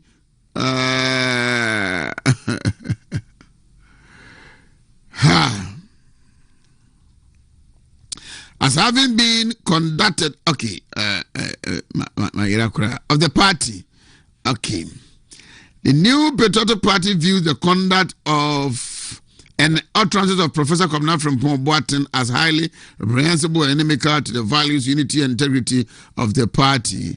Consequently, the party has initiated the relevant provisions of its constitution to commence the necessary processes to expel him from the party, strictly in accordance with due process. Signed, Justin Frimpong Kudia, General Secretary. Akon Machi. Many of them are in Asiedu, Major Sukabra, Yami, and Shiraupa, Dimana, way in Eddie. Apumidi, Yama, Dum, Yahuya Pa, no pay, and so Yama Wachina, Yama, her phone in Archie, and Chia Wontumi, her phone in Chia Ghana for. Na yenchia Asante Mine, yenchia ye party for ye party penny for Nkankane Ashanti region nena ye nyina no yetimisha no pa brebi abebo o man ho nkomo mo ye nuanu mo so party na kwanu asem bia so abaso na ye hwese de ye kan nyina no ye bepe kwan papa ye be fa so a emfa party nko basabasa ya na o se ye bia mu nipa no ye wo mu ne do so nti saa ne beba ena yentiase se ebinim wo ha the party ni be bia enka wo mpani se wie bi na ko wie bi enti se BBC se na wo a otinchen wan hwe ni ya bia na nipa no wo frima na se wo ka bibi no wono ba bi ogina no wo de no tutu hu ba bia enyeye ebinim ahyase asum party no a long time omanya ho mfa so abedru ba bia wo afi na wo brebe bendi se wan hwe yi na wan tietie nsem no ewo kwan bebre so anyansa bebem ne sebe obeti asese party yo no enti se dua kwa ne nyina no yebomu yunso kwa dua bia obabi esi enti dia sie bia no mededa bia semsi ade meka ne se woye dia ya bibia wo ne bre se do senkafo eka ye no party bebre aba abenya akwanhia se ye bi enye first time party bi nso so eco opposition ni enti yeda sore ne bia mpanimfo ewum no bi de nsembise babontia na ya Oheneba bia ni ho a obehia obi a odo party no even so MPP ni na say we floating voter onim party no ye ba ni ma ye de ba magana fo nya ho mfa so onkasa entia ye kwan a ye fa so a party no ye tutumu africhi e ma enipa bebre ha se de wo hawo eni akono ana party ni padodo wo no ba no nyina no kofom na enya menwanwa wo hwe nkrata mu kakra na ye research ya big group fragmentation just entity within the group no enema bebre le wo mu abinum gina ha na ni nyina no ko wachi bebre na akohwe a obi hu se yefre bi elitism no se ne se bia fi se onimde wo fi se nani ate nti basa create what we call insiders and outsiders obi a wo mu enso so wo mu gina bontin ni nyina de ba na sɛ ɛtoa so saa no nneɛma bebree ɛtaa firi mu ba ne sɛ ebinom hwɛ wɔn education wɔn hwɛ wɔn wealth wɔn hwɛ wɔn class wɔn hwɛ wɔn ethnicity ɛna wɔn status ɛna wɔn de wɔkɔ no nti sɛ wankorakora ne nyinaa mfra over time no na nipa elusu the group no solidarity the tosu bi mu na yɛsɛ the resentment ne mistrust ɛba party no na afei nso so ma reduce the FN cooperation nti sɛ wanhwɛ nsia no a ebeduru akyire no na group no afei ni ahodin bi mu minim sɛ MPP a party a engu nti obi ka sɛ bia ebegu a mamintie the national organizer sɛ menya na Laura, good morning. Afrishapa. Afin komisan ho afin komisan afise se na nyame akoso aboye ho ban na enkwatenten ahoden ni sika wo ana nyame ede adom ye yeda nyankopon ase mahunu krata general secretary atre and you shared on your Facebook about Professor Kwabena Frimpong Boateng party for one person mutie emuasem ene nentia minia penny edekata ya babonten Oheneba mamenase Oheneba eye Professor Frimpong Boateng kata ya diaba abonten obehwa isubi ye piwo Professor Frimpong Boateng oye openia sebe yebunipa and so say political party and I manage, and we are in very difficult times. Very, very, very difficult times. You know, Emubaya ya say obenyo openia when ya MPP from Faswa na onono ne ye bi ne nyema bi a boy from our crime bebre so na enei Ghana force yemre fi meji ahome no o say gina bonten ana sebe o sa tutu abo e de ba eye political party ni mo ya ye di kan ba kan nche bia na o twen pen o di secret aso no ke kan sembe brebe a enim say the new patriotic party kwa no ye pese ye wi abanimu edema Iraba omia na nano eye abaye koye yekoto ye a yedi nkugo no kwa no ye mpa abadwako bia nyi hwehwemu anya hu ye ntie me hwe fom na political party no ya ye enimguasem kitan mebre and I took time me ankasa I permission from General Secretary I respond here. It's in the move of your party constitution. It's the new patriotic party, national executives. The elections will be free, fair, credible, and transparent. It's in an some crocodile maintain and want some crumple view. Now, we are near Tessa was a grant interview. Any Munianoma on war. Channel 1 TV Bernard Afle. Ye busane say na odasu a member of the new patriotic party. Sabe. Somewhere free na numu talk for no. Enye nyai. And some fata se be free penny awo when ya MPP sun faso. Sabe se co-opposition and one chese party no e da from kra debi. Sanse party ya ko position pen ya ko e de ba beji tumi pen ye be sa akumbiem e sa de age tumi se mo efre no mba ne se oh MPP party there e fake se mo efre no mba no e fake e to so busa ne se oh no remember no me no ye ne kasa mu kire se onye obi a oye party member Oheneba me no mienu nyina begya to se ye ka amanehunu ebre abobo a nanado danko akufa do nya akukudo so obeko atia e galamsey na opa Professor Frimpong Boateng se ono me nkoda no na ba pen di hwamo na ne nyemo oyeye ne nyumo oyeye eno bi na NDC for onye se no bi dodo na NDC for fire no mo dey campaign bi tia e papa no no se mo se eye servitors ha tikire kwa no atupu ayira ohu eno na ye dia ye campaign e dey tia MPP for the tape appear in a party pesika simple obianu me ya bi se kwaya papa ifa so a oso sa interministerial committee a ya di ebra e Ghana msia no papa di Ghana for hamo di MPP apanya mo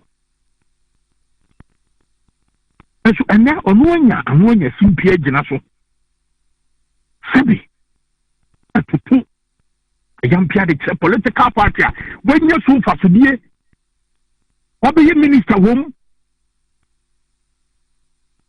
Oheneba party for mo bro party we obi na minister dis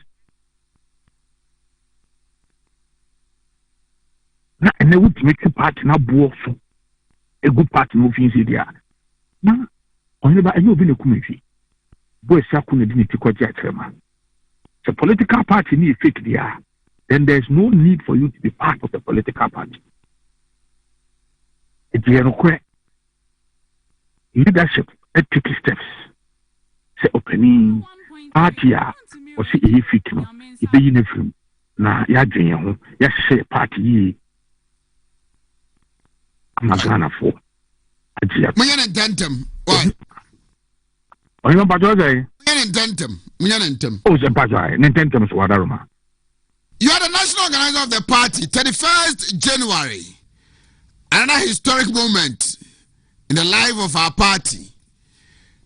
What can you tell us? Another General Secretary Eufia, my assurance, or Cardia election committee after Munina, a chese abatono, a muda hono fine the party for person man party no, and now umana di animu. From your wing. What can you also tell us ahead of 31st January? Oheneba oni mani disempa ewo nkomodie nyine ho. Ene se adia ebinsi da ne ye ene se ye betu ya bei efiri ho akan na wotwe bei menu ne miensa ebra ye de sa ahwehwe ba yi nipa dodo na bi ne kaseti aye oyenum bi no na ye ditum se se ye tu ya be intamo a boy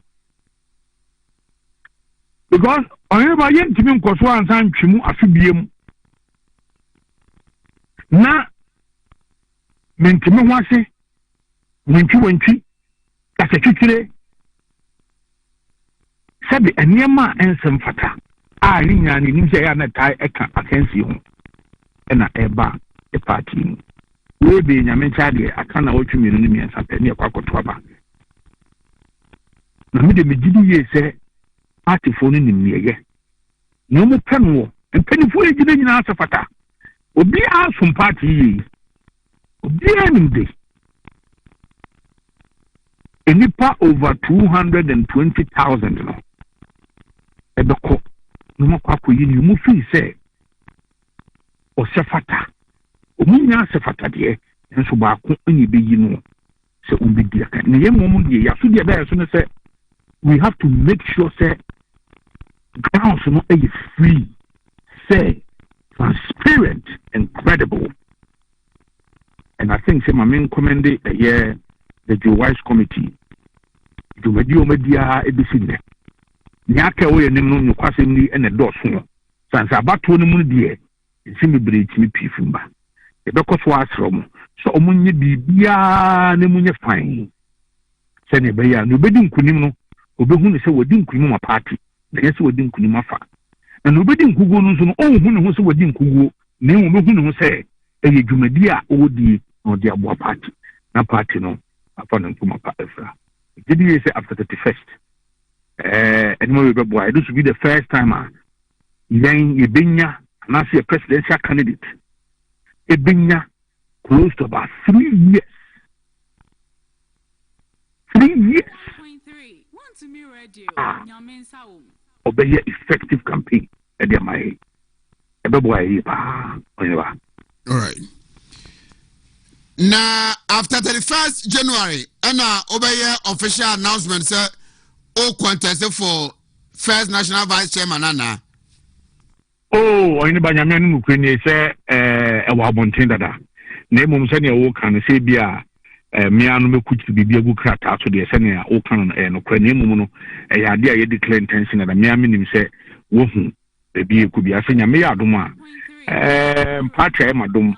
Asumwa free for 26 years ni and yasumwa na party mwa na sabi membran ti bremu nyina mabono brabo mabu nyina o party mu 26 years ni party madum at the national level my national youth organizer at the national level party say madum my national organizer be gibi say yesu ehunu ene emu haw ene emu si ye ni yi ene su ehunu nyina yehu wo manya me yadum na say party fu piame na yako national first vice chairman bigidi say ibitimi adijuma kese e dia boa party Mirase pa na mema wako no decision ba kwa muteki ya aboa party ni pa yese munya hudro jam na so na mo se abay yanto presidential no enter ni ba bebre na no mo ni mo nya adwene say dem okay na so no they have all come to terms with you why the need say you to sana mono made this say esusu bebre ba say ye wi a internal processes no so no yanto free national emra form esusu bebre sa what be oh debi eno de won say akure mu say dwumadi ayedi enye up down approach bia presidential and the stand alone elections article 13 ekamwasem yiwia and I eba be hye party no ebi say ye to a free national near the aba region near the aba constituency asa near the composition ne de yamenu mukweni ye ni hu nkomo ye nkan ho asem bia obia no in fact proposals I dey call national council anymore na nkan ho bi yezia ni si ani so pa no ye beto ye flag bearer wi na fi ya kan ho bom ya share party no Osmedasi pa. Lawyer Henry Nana Boache is the national organizer of a great red, white, and blue party. 47 after 8. Akom. Oheneba. Ana ya nugu nkomo no so na yenu atisimu. Nti wonso abechire mu ofa baabi. Me de bia BBC America ne se siwia ma obi anka ho asem kase bia wo ne bone so. Nipa enu hu wo ho. Obi okro timi kosesa na dwene. Nti se ye hyase na bia obi afum na ye de atemdidie ne sa ne ma no a me akom de ya me philosophy no enkyere me sa. Because obi okro sa akotena se ya na odwene hu sa bia na mo a watu no. Bia sebe emfa ade papa mana braboni the wider party no a otimi sesa na dwene je se oba hwe ne yebehwe ne yinti mesre se bia sem bi base a ma obi amfa kwanya bia so any depend mu bia atem yenyai party you know meta count the sociometry aspect of it say enipa ba ko no bia ohu ne sa no obi a wodom nti asemba na ohi se oni nipa ba ko na enya ni nyina atimi ema party no sebe meka ne se etimi de o hawbem na Oheneba atem bia na de bia yesenka due enye wani ebewo no yetu ase ni yintwaso sometimes no say asembisi na yentimi ampene poma sibra enyini yese se okochi aboa wo ana se sonsono ba fie na wonyi na hwe ne suba na so obedan wo wa yentena fie ma ne nyedai enyini enti se yetena ho na bia nsem ni biba na yentu ho na mo a emma wo mo so so akire ni hu se bia emra ye wo no ebi etimi ka ana se etimi twa so na Thomas Hobbes no can be say law without punishment is advised, not a law. Emre bia entimi ntwa so bia na nye emra emoma ya futu nti se ye constitution ne o party a bia so be show any gross kind of disrespect and say any sign bia na actions bia ema party no ye hihye ye ne ye emra ye tintim ebobira asotwe wo ho but ye tibinum say ye gya binum say ya ema fairness nye de tinki ye hyase ye no anse de enim no party no constitution de bia so bi ka bi ne microphone de gya microphone momu ye ne omu pa tena ho ama ne ko I have just seen a message. This is unfortunate say me hunu na bi ekoye from 0249 299 last numbers in the main mobonka. Okay. no be akofa obi blue collar. Is it good morning, brother? If Nana B is saying all this morning about professor's utterances, Kennedy said same things about the party, and NDC used it.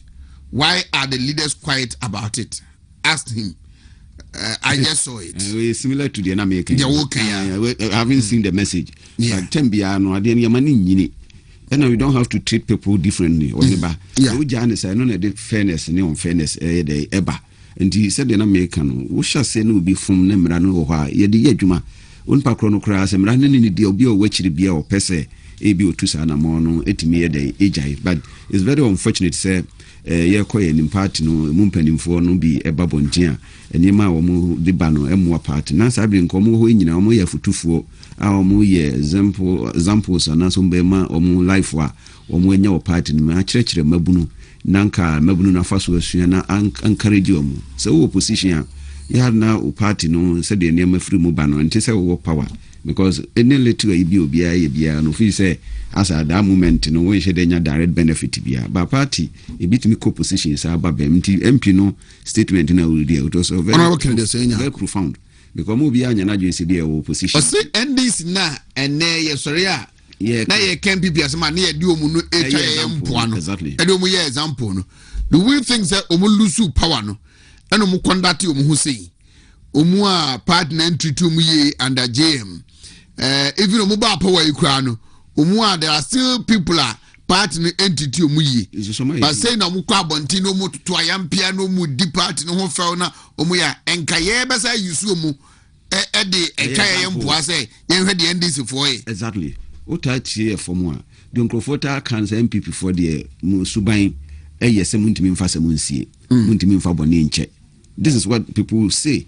Yeah, tackle from power because almost so yamanyuku yentimi no omo enye pedie because obia on the philosophy near there but enema ni ho utimi sua e de boa won so there because emwa party no wo say e bia se bia sia na abehoro yentima na yakeka ye ho a entimi ma party no nka mo me no ka say sabi krom wa ben mu say the minister MP e binom ho omo da susu but onte ye de little e bia ye benye bia no na ye ka party no ho asem a che say ema party no se ne na kono ne se de bitima atwedo mabam no entimi enkonanim enipa bi aba be sum party no Oheneba since creation omo anya hwe no omde ko ewuo mu binom ho so kra omo ma ne beba benya ho mfaso but so bi he kasa minya hwe we si minya hwe dia ane party no bi entimi ngaze obetime di akire bi but there are other areas bi ho unya hwe kra one day utimi nya ho mfaso no me share NDC ni abrante bi na omo huru no we fitani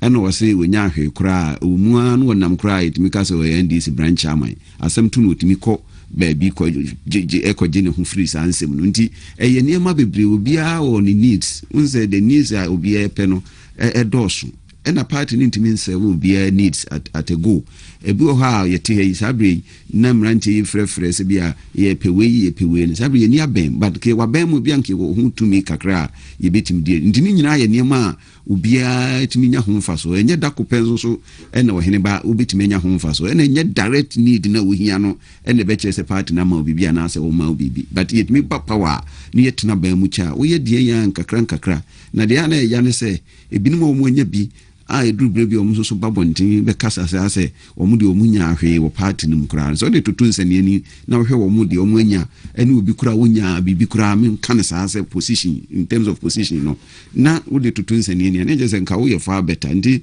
ye besre se sabi kasa de wo kasa hwe na wanko kasa mu a ebe dru brebi na ye bwachire wa na wo wira ho anase wuti dachi ho asem bia se kasa we bi na mekan ya enye ode wo ba betu hu anaso betu so a enye ne da ni nyina ye ndem o se guide ache mu ye esina bebo bia mu de mfie dudu bia NDC betuna so bia omu a MPP beba power na me ka chiro bi se Ghana for se ye to ba party no bitima bo homodin bia se omu nyi wontumu a wo pa ye dia wo mu nto ba ma wo hwe the time ana o mampani dada akofo ba na o mampani dada akofo ka ho bi party ni kan but wo hwe kwan nkrofo yes ye koto ba na NDC ho na aye dey afono wo mu se bi na to ye nso so ewo 2008 ye hofono ya omu yi yesi nchei 2016 ye nyina ye hu votes a Ghana for the tutia NDC sanso na bia beto that doesn't mean a party na gu anase ye ntimi enye de ensore enanse ye beto aba na wie ne ya hyehye ye niema ye ne niema ye ya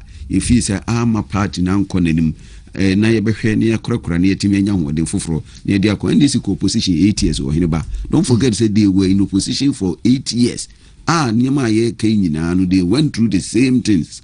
No nyina na chini nyomatimi aba be nya power to the extent to say if you cry an expectation no mu nya election aburo so anti party for yesre say mu nya botre na yemfa nigie yemfa hoden na ye opposition ye ntutu ye niema ye ni hu say ye ba power bi niema bi ye no ye betimi asa de asanka emu na aboa obi anti it's rather unfortunate nti say that every year to eboase de hu kwan de answer about your microphone here mama Marchi yeah official pabio I think come to you what's it saying yeah sure how we are conducting ourselves as a party why Niema ye nkoma ye di and then omo pese ombeki kanzi be to play to elections are ebe and all that Oheneba na menchia wati for afefo so na honorable akom Mr. Ishak and the mabeja no 2026 you know it's reversed. It's reversed. My hand over the one. So you will be your time if you are Yankopon who the mobile no pan channel. However, I know I'm a teaching and being a TV so now you know. About some of these things, and some of us, and should not surprise you, in the sense that Ibinum Abai call MPP call position, Microphobia or more bitterness, or more, say Abina, Nanado Abaya to Tiomuye. Ubu ha onim se bia victimizer no ubu also onim se bia this time no mo be down mo hodi to also pay back to whoever bia ojidi say was say or support to and answer or go against.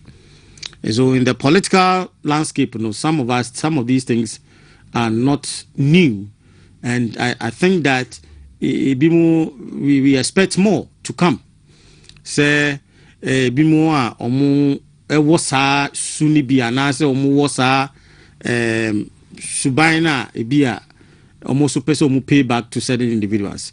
It was quite unfortunate say some allegations be o make you know in Tianapano some sister stations be a many omunya encounter make I say okase bia elections was rigged for Dr. Baumia na se bia ya shedan obi aye ya na se when evidence to support your argument and your statement, then you are operating as being trying to say pay back some ubia adebia ya bitterness and ya udebia wo muntino also person wo yetia will be netika Sasubai bi ne bia ye sa area na ye betum. I respect him a lot. He's well intelligent, but a bunny political aspect in there. I think say Professor from Boatin and Timi Modun who ye. I know sometimes your problem say or other profession beer is it does not mean say obetimi about certain area of profession beer obetimi so higher there. He is an academia, he is a professional surgeon, heart surgeon, well known, respected.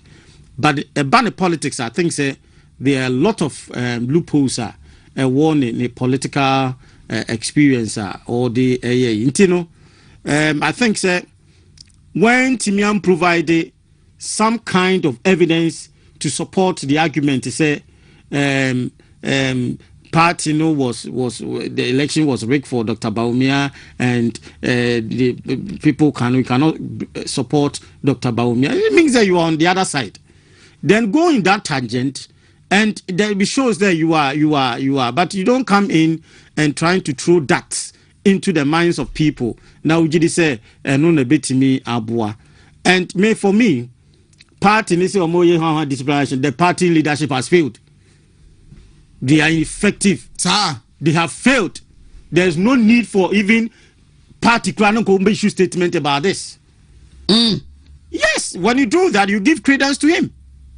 You place value on his statement.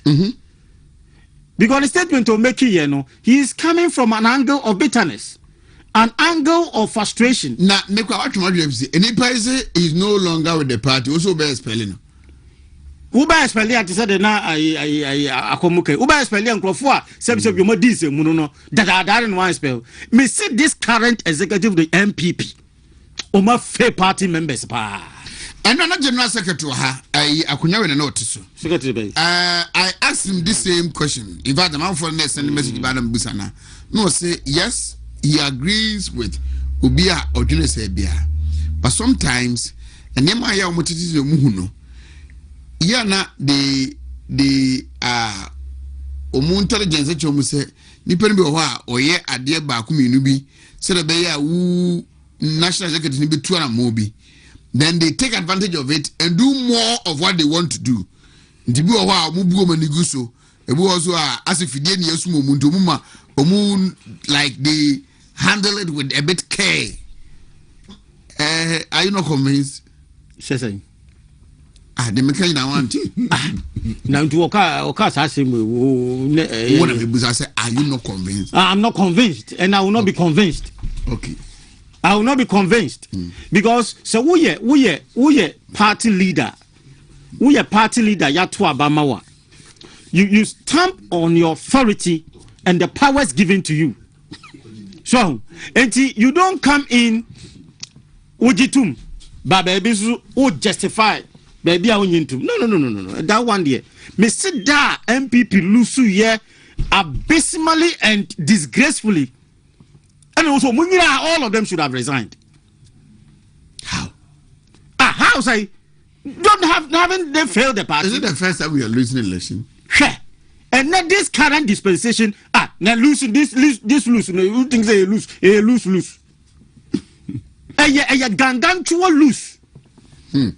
And once you've seen this, for me, and I have been saying this over and over again, kaya di omunyina to be resigning here, and my party need the interim executive bar. Kamejiri se ka sanity abemu amasebi obi antimi mesori kasa hunu bia. Ebi mu wom asiye wom ya justify asiye unjustify. Any member of this current executive, interim MPP executives, party delegates should punish them for not voting anybody for not coming to office. Nasa loose where you think say is a loose papa. Yanji say loose when to maybe my whole reverse minus plus or for her make washa as a dameno. No, any member of this national executive are supposed to punish these current baby obi be assembly macro munini film because they have failed the party and say one percentage na party na lusu they say who can say asem psychologically you know the effect of it. If you flag bearers na eba for mabe will be to amuno, they have the response total me to abamame because campaign me ba na say party me the other. And they have no excuse. It's a collateral responsibility. Bom be justifying who say why. We are not comparing. Who can we say NDC? Look at what Fifi Kwete is saying. Can certain actions be like a party executive Ka MPP party could not have gotten to that level. You sit up as a chairman, you sit up as a secretary, issue statement and be on the government.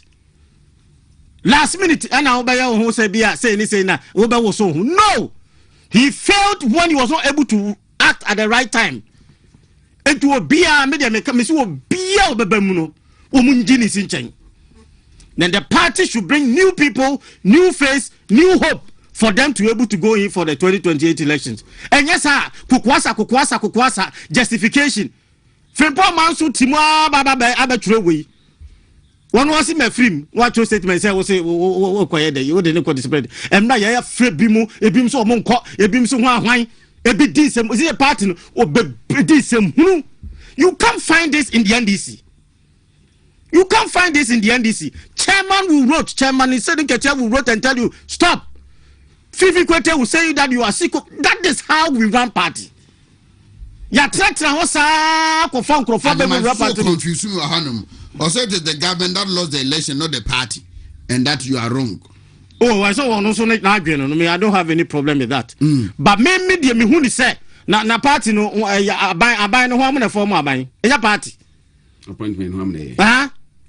Appointment for Ashanti region and for party for so because the party went into the election. The MPP presidential candidate, the government presidential candidate. So well from this. Media, some may come arguing to also can argue. I don't have any problem. But media, I believe. Preference. I believe that. I believe that the party executive has failed. Meaning politics. May they compare NDC executives and the MPP executive this time. The NDPP party executive has failed, and they have to be removed. All of them, not even a security officer within the party. Everybody. Do you think that this lose is a lose for just like that? How party history some loss? What will be there? It's a combination. It's a party executive to me standing on the authority to say the MDC for it me catch President Mahama appointee say be a sycophant. It be a way no trust statement about. The party no best set it up will draw the attention of the people appointees in government to set up. My party no MPP party na be ya fena we see me wa bam we see me we. The party should be strong and be vocal. We should appoint people who have clout. We will appoint people who have control. People who can speak and tame certain kind of members. MPP party, no ordinary party members who. And before when maybe was car, maybe when him the entities when your executives are, or more hard, was strong, ever experience are. All the party the better skilling.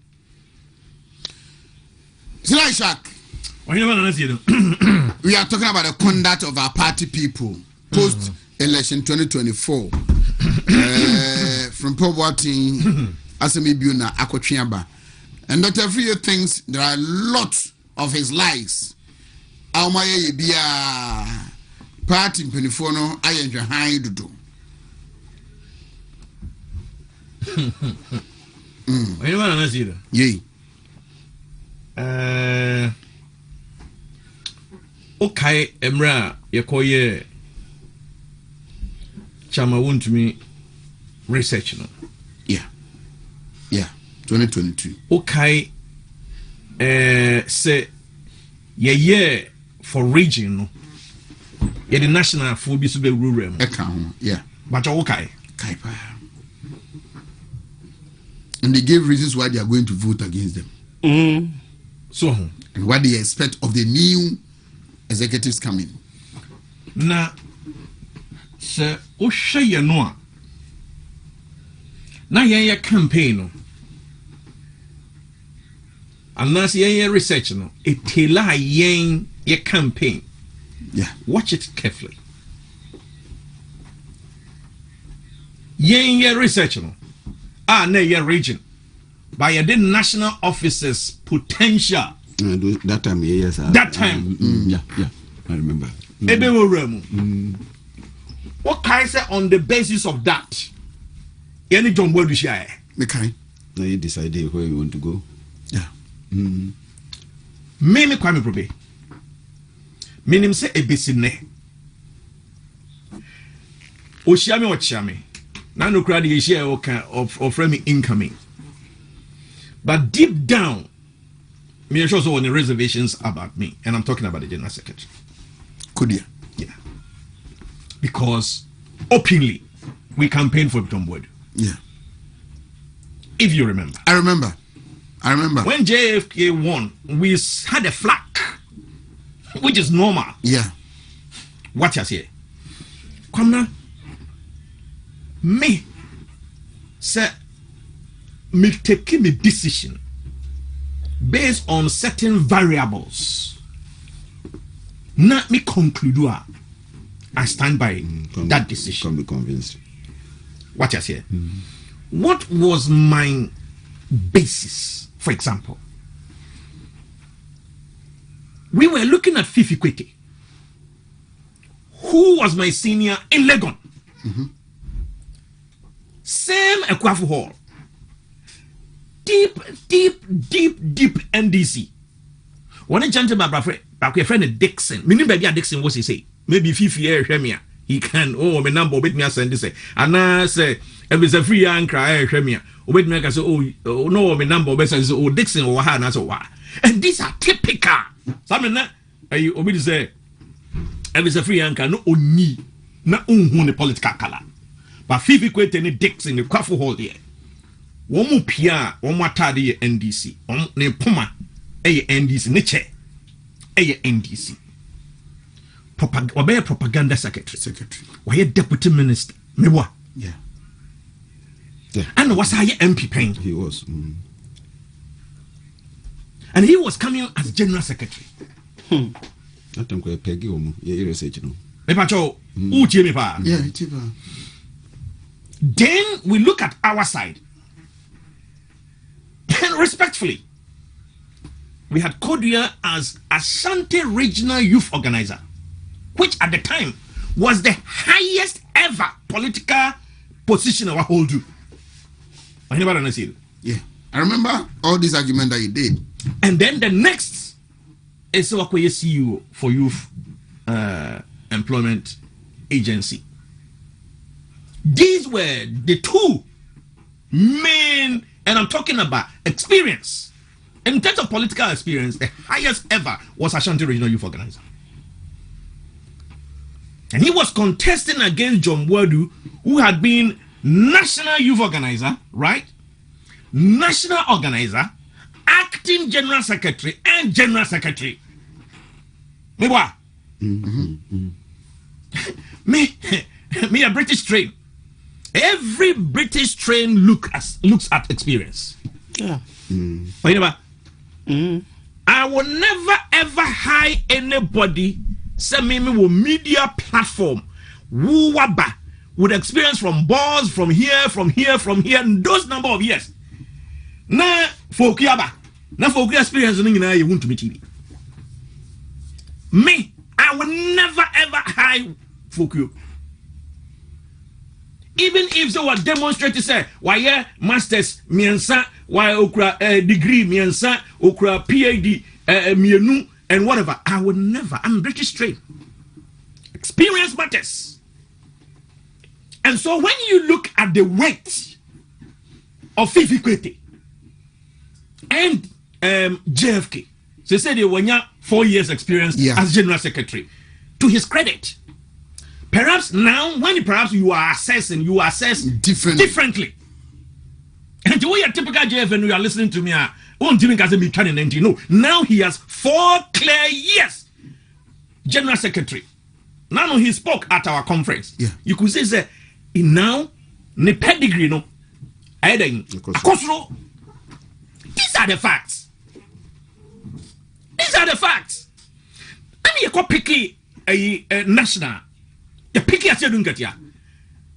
Come on, analysis way. We did. I remember. And you sat here countless occasions publicly. So, Opia we are piano with me. I want to be TV. I'm repeating myself. Then we look at what friends say. Asiedu Nketia. Why MP? Minister. Why minister and deputy minister? Deputy minister. Whatever it is, or ministerial portfolio. Yeah. Why general secretary for NDC? I think 4 consecutive times or 5. Yeah. She said he was in the campaign against Ofoswampo, and the way he took him off. He took I said Nketia took Ofoswampo off. Simple. And now he's the general secretary. Look at the way of masterminding issues at our parliament. Then, excuse me to say, so Yera and team Dofwa, men can just say me 2019. This analysis holds then, and it still holds now. Yeah. In private life, he's a fantastic, successful man. Irrespective in team. Politically, now we're running for national chairman for 4 consecutive times. Reason being the NDC as MPP executives. Na yemotu abana. Reasons being na and whether or not that election na yekoye those variables no still na valid. And so you the sympathy. Watch I say. And you the country and you didn't buy. The impact I say for me perhaps I'm a BJ Garocha. Me who yera Asiedu as the general secretary. Ubefru osaba bebes in there. So I was mean rate here perhaps I will rate Irrespective team as the lowest. Without prejudice. I'm just being factual. Say Peter Jete. Say what's the psycho for papa and friends say? Also be Odoi Sykes national chairman. Peter McMahon today the entire Africa see a nim party management top 10 wouldn't back home. Why you do a polling station? Why you do a electoral area? Why you constituency? Why you region? And the Musa and Obebe national chairman. Super credentials. I was there in Legon. I'm the core electing. One more economic perspective here different. Now, Udru, what friend is saying, voter hall, and Nimuha, na Macmenu Eboho, na Womodi, ne experience in and you want to about winning and say, come on, that's the guy. Come on. Next a year be kui.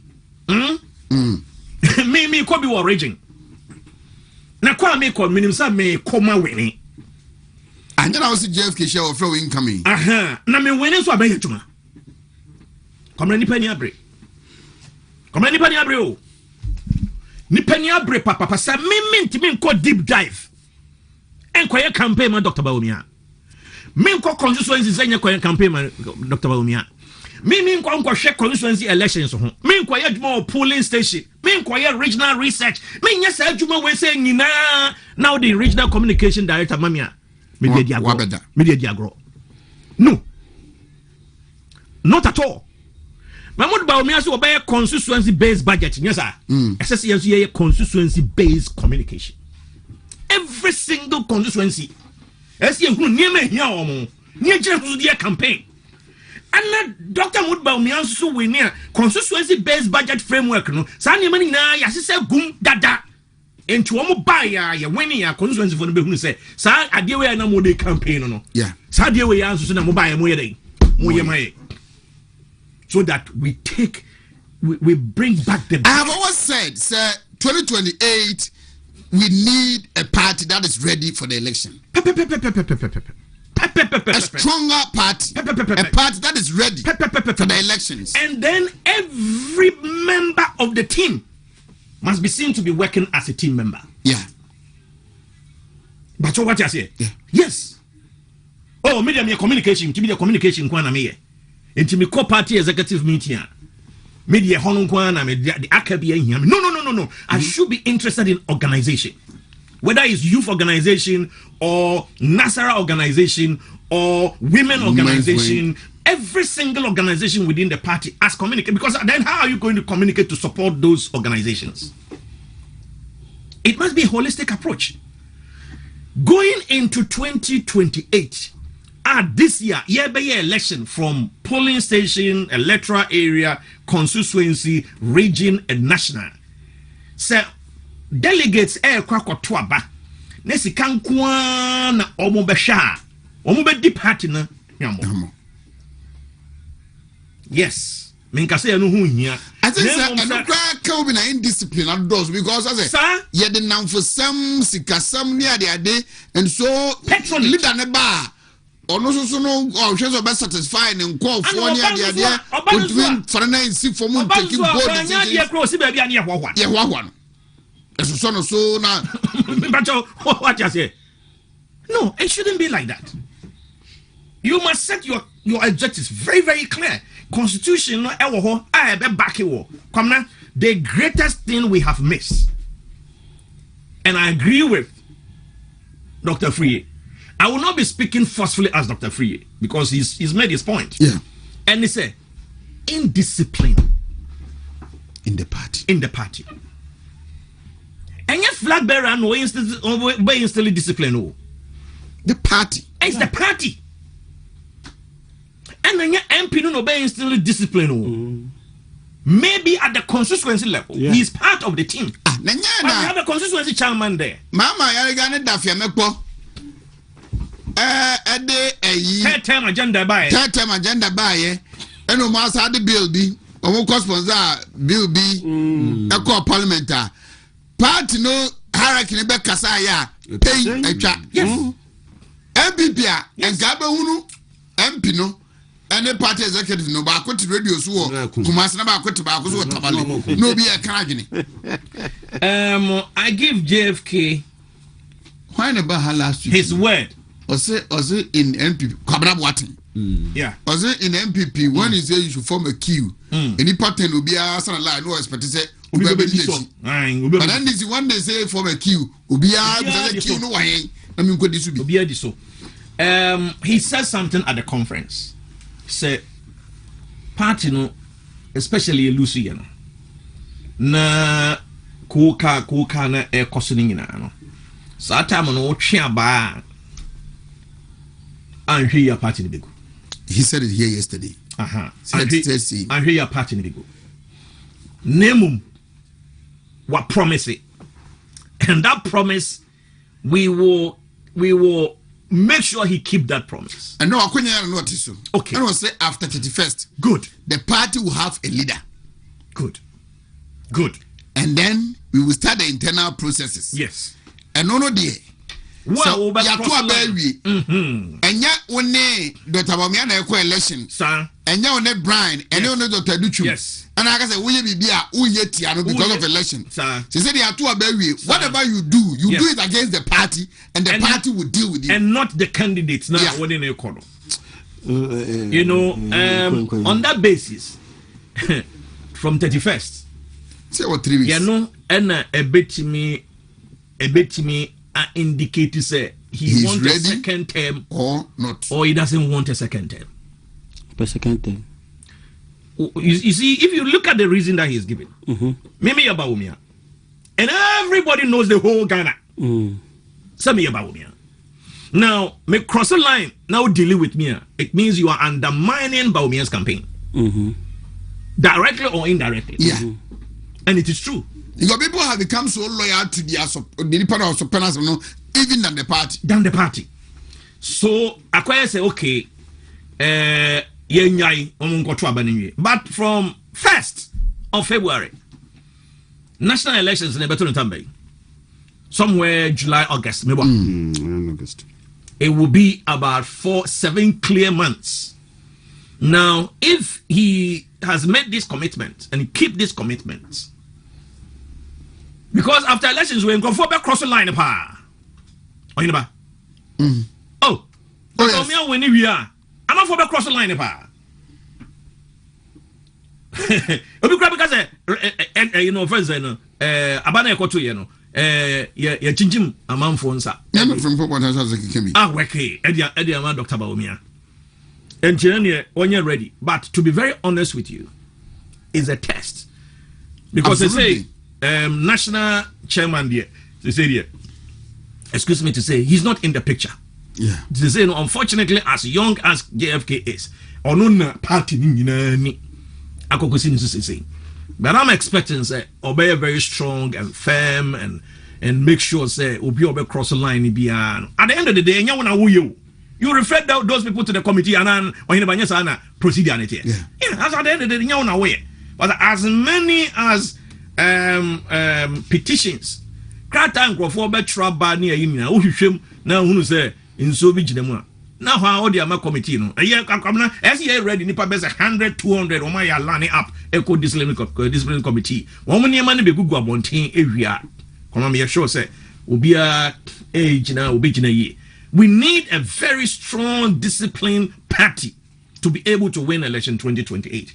Ye here amanyukua womo enhyehyeye ene se ofuma yemfa nchewo ye ni bibia betototin ancha ne yetimi ya win 2028 no na mankua obi aka de opede Kennedy friends say the whole US ne friends say Kevin Taylor a medical officer no way friends say Kennedy one wade kwa battle no 7 presidential aspirants no onya one Atta Kennedy omungina Wontumi ka so ye party ni na ontoto more ma pa ye na abo no so sa ye nya you free party no ma wo de do bia wo de na utama club na so right there was some 30 minutes and Sunday sorry mamemra the interview on this time na ye meto so two issues are ye share there the be make say as a time is vindicating Dr. Mahmoud Bawumia and once again Adebia says honorable for some pofu Ono and easy a year board chairman. Okay. Emma, I think a cocoa board. Na Nasamua Okeni say Ukoka for Muntino. Na no more. And yet or more. But see, the city's appreciation, it has reduced cocoa export revenue and affected farmer payments and operations.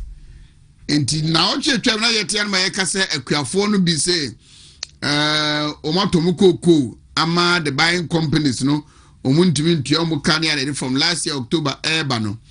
The reasons were qua the board chairman, and they have and they say, CD appreciation, no, and reduce revenue.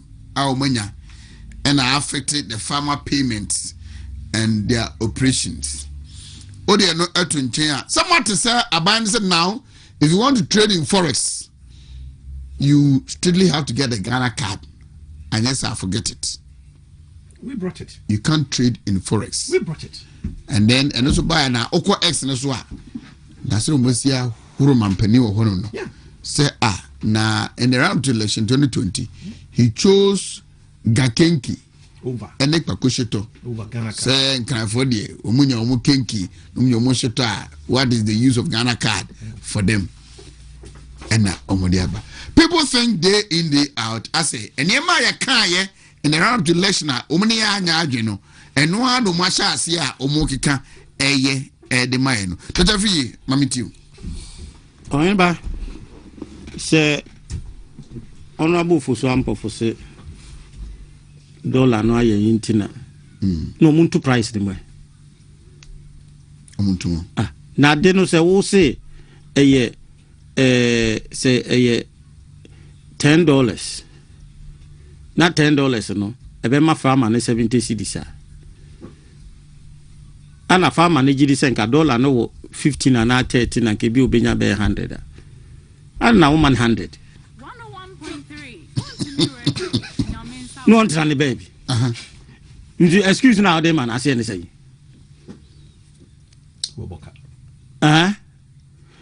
now would do when you have gold board na way yeah what's the dollar no the difference now dollar no the difference and then they have to come up with a new format of pricing cocoa for the cocoa farmers to be happy. Cocoa farmers almost see more bois. You can't back it at the dollar anymore. No. Yeah. Miss Moboa. They can do something. Or more than I know cocoa for Zikamomo. What are they saying? Say, I will be pekwan be and Puma Binado, Wako, and Puma no Muntum. Dollar not about from the African Medibayo Krumano. Says Oheneba been a yose, a dollar now about from 1980 to Yaka and Hawaii. Wamobua, Miss Wamobua, Wamuntum. Dollar is one. I would see a good system, a man above from any Jay. Not any other be also Gina. No, be a revenue also, and never Zankai. Cocoa farmer do here Nisika. Who see I don't dollar no. Now they know who get the real demand and supply. I was about 13 or 14. ana wo de wo say wo ma ne nko 13 wo ma na ko 10 it is a difference no wo aban wo be feel that gap no na ba feel that gap na koko farmer na ho nkyere no koko farmer na ho nkyere no sika no omuntua ma koko farmers ho nton mo the right price ade no dollar ne once a wutimi hedge a wo make sure say price no be boss no saa so na betimi aka che koko farmer ne say ade no 800 but me 1,000. You should do that. So no mu jai say as I say no cocoa board no fertilizer and hwa ye tua hwa ka ye hwa omunko gold boss ka ho mko yibi mfa go tua cocoa farmers reka gold board sika ho mko yi no mfa koma ho difference na ba na ye ton ye nyamfa so no omfa go cocoa farmers no mutu omuka. They should not come and give us any excuse. Omuntimi confirm poma bia nko wuram mama cocoa farmers say I any hwan na dollar na wo de be say wo moboa they should pay them and pay them higher. And yes sir wo mo de be ko Cote d'Ivoire akwakoto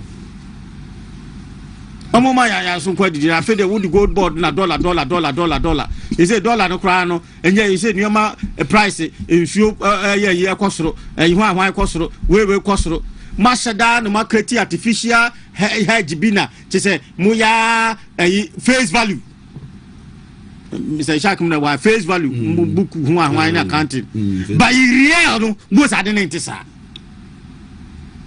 ko fa sama ba ko say na anama yue me okay sorry na second one now say Ghana card there is no forest trading with that Ghana card you know me say anye no no mzi anye no tise do mdi abado no he Ghana card no obi oni Ghana card biya no utimi ye trading yes I no ka kire o so they should not come and tell us ana omo a no mo gi sa ade I message ni dutu mu no omo ni omachi na ye sa you see sometimes me na say about wa omaima yeto no the NDC make sure that they create hatred, they create emotional like jealousy, bitterness omu create ade bi emawo edua wo mu ma hu se ade na nkasa no nipa ro kwa hu na wuafu sa no moye you don't even want to listen to him yes hu na wuafu. And that is their communication strategy and their political strategy all this while. Obema why or the adibibe dua mu ma hu nua hu so e bonsam. But no the real issues na be ma menu mienu ya bra bo be ko animu no. Enu de omfa anya yi. No mo de sa ho na ko dua ho, no mo de influence people's mind towards as enu no mo de ya adwuma sisi a. Etimi de Oheneba enu ano ma ya na we ene sori a we hated sa hu nipa na na so we yi tibi de Oheneba Ghana card we should use Ghana card omu yusu a ubetimi yusu passport one yusu passport abe yusu driving license anamo abobo ya license na no hu se ma bi de bi ba o video bi ba ano wo challenge this for say omo ka de ba ko a omo ya etima benefit the masses might be me hu and he was still emphasizes omo ka ade ba ko omo fi say e ba ye no e bi affect a certain group of people but o man ni nyina also wo challenge omo Oheneba na but Einstein did cancer was move away from negative people. They have problem with every solution. Ghana card ya enam suma Dr. Mahmoud Bawumia house wakoka say he will choose that one over interchanges. Now a sarcastic in and walk, which in the long run no can be so a home fast why be here for everything that you want to do in Ghana. The be a PC biano, you foundation, you need a strong database ya a bit mabwa. Na nyama bia support to corruption national identity nomination na many ebetime nya kwan a ebetime afaso na etu atwa nti na a long term discussion na no wo ka ho asem but ene ekoya ho na asa ba be wie omo hu se Ghana card no a e baaye ye hyase no mo mpese ye beye mkeka ho nsem a ma ibe drumre bi kra ne yesi ma mo nko register kra nko ye bi ene omo ana ese twa wo ho a Oheneba omo sa kase bibi ebeye bia ma ye nyimfrim we dia dance ese MPP ye ba ne ye boy ne ma ne bi hu dawura monti ase ye oba o man no ye pese mutre na se de bia mo pese mo de o man bi tutu amanone ne sa ne ma no ho na ya na ye focus ewo but ye ni se ni nyina no man bia no wo ko wanim no se wo tu anamo bia ho kire timi ba ahu ye hia timi ba that does not mean say e bia ye policy ni programs ni interventions na de aba no enye test of time enti se ko ba se Ghana fo ema NDC nyakwanya no mo keka nsem na dokno bo ena de na ebewi a kire sa ne ma anke benya ho mfa so da akini nya yeto abetia ekwa na sa baba sinanem na me hu snippet bi na wose yes free signals woman ko school enko tu accommodation ni se feed ni ade ni nyina ye kan ho asem Oheneba more importantly da bia na meta kan ho asem say you can't decorate figures to appease the masses. When you do that, the reality will dawn on you. And when the fundamentals are weak, when your figures are decorated, the reality will expose you. You start a conversation from this year, even from last year. Near catch almost say, Bibi omu ye biano, artificial. Now, as I said, the heterogeneity of the economy in tea, and Miami be suffer. And one of the areas I cited was the cocoa sector, including agriculture. You catch almost say, the windfall. Ye nyawo cocoa no when the dollar stays at a lower rate here e be affect cocoa no amakuafo na bebre he says o ye kuani na obabontin na ne maboayedi na cocoa ya ntuma wo na wo sofa but ye beba be catch us dollar e wo soro enu nti na reality ni man because o ye teacher ni wo ji wakatua ye se dollar ye na wo kona rent nko fo mu a usika no wo ji wo disposal enu na wo di bi kwa akoye o kota duro na wo kona duro no e ma fo mu a usarare ni bi na wo di bi ye dey eko. And he said, any can wasn't from beginning. He said, dollar no idea, near Cohehoa, near Coheho, no, if he say, and no banny de Ghana, Yahutunina, no, and Miami be a bre. He said, Kuafua, or more biane, or the babon tia, ye tono bois airful. Now, all best school, more baby to schools, and board, Nina or how Nibia. But yet, now I'm more say dollar, because I buy your political items, and only a general campaign say, a ban way buy na dollar rate to say, fine, but we should ye pa. Se also when for no wunya no e wo export ho no e ko ba se kofo ma wo so bebre se say the difference ya be ya Joseph of me say port charges kwan e kosoro so even when the dollar is down and nothing has changed or a good president too he is a omu changes bia because even the charges that they are paying at the port no e kosoro driver ni a wo say fu aba fo wo say wakoto spare parts no ne bo enkofo enema no omota na bia aka ne fi se wosoro a na bia ni petrol ni nyina akobum no saa ne ma ni nyina petrol akofom so entimi nya dai enkofom enti se wokotena bonten na da bia yese dollar da bia fuel ye se saa ne man but economy ni muso the dualism in terms of the economy no the formal and informal sector no obia wo ne hawo ewom efri se sabra ye kan wo mo informal sector wo dwumadie bia wo mudie dodo no depend on dollar wo obi no shene kura ase do na buru se wo peso beton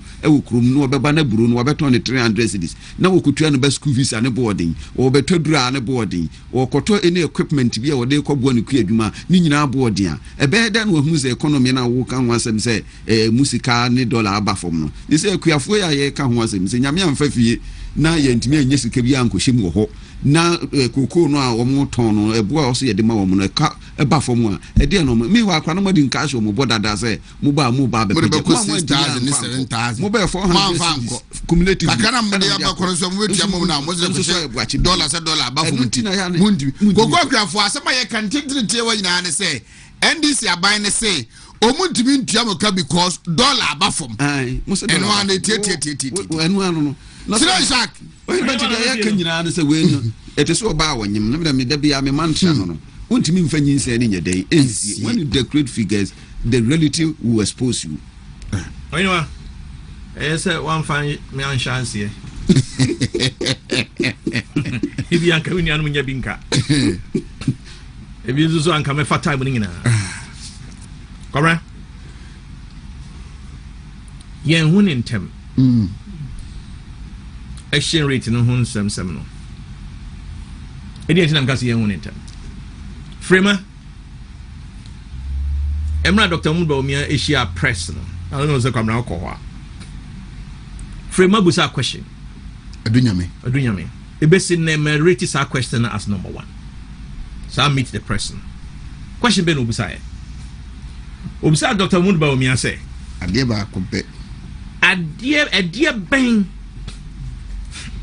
na samre wodi wani hwe amamu abuo besi samre a na se kamo ya moanya ne ntem na no ansi ana Dr. Bawumia ka say the gold pitches program na any say your first time Ghana ha emre di kan ya oman mu ha yafa yenya yesika cedis yedi akoto sika akọ ni yedi akogu sika krabia Bartime Bank of Ghana enti no enye sika akwa brochire ana o man Ghana ayusu broni sika ahahamono dollars no edi akọ toss gold no di abeto Bank of Ghana. And that's the difference. The NDC for 8 Timika say, oh, na gold purchase program no, and young people na the buy omoboa. Difference in say 8 times na negu Bank of Ghana and sana yen the domestic gold purchase program na bano. Ningi na fra bruche de buy. Ningi na say the dollars na kotoy. Near the begu your reserves. The yema the other dance so say you use yen Ghana city e koto gold near the Akogu Bank of Ghana. That's it. That's a big difference. Kwamna, when be a game changer for this country. You know Dr. Mudbawumia say kie huni ya. Inki yen in term. And to say 2017 I did free SHS buy no. Kwamna ne share gold purchase domestic gold purchase so 2017 ka the gains you know. And ka time I covered the buy dollar equal atwi na afei ubeje sky import to friends say fan wo ne sa ho ne ma nyina de kwabra sa menke wo be say 70 tons and the Bank of Ghana it was a yasha say year 2021 year free so near through 31 and this year started 2017 kwamna nke bia nke more than that because we shall see a kakra o ko ani ma wahu na ni so no e ko timi babum yes kenu save yen e sa save economy no IMF kra kono kra no nkanya dia nke erere kwamna anke be ko anka DDEP a ye be ye ma pensioners fo esun ye enti Dr. Mudbawumia can straight na ye no nti ana omo ba ye ndisi for ba ye no chale ene ko fo no omo the formula na ye ato ha ma ye ato kwamna me wa list tin e dia ma sikasam no ye den ye di gugu akwan mu including gold for oil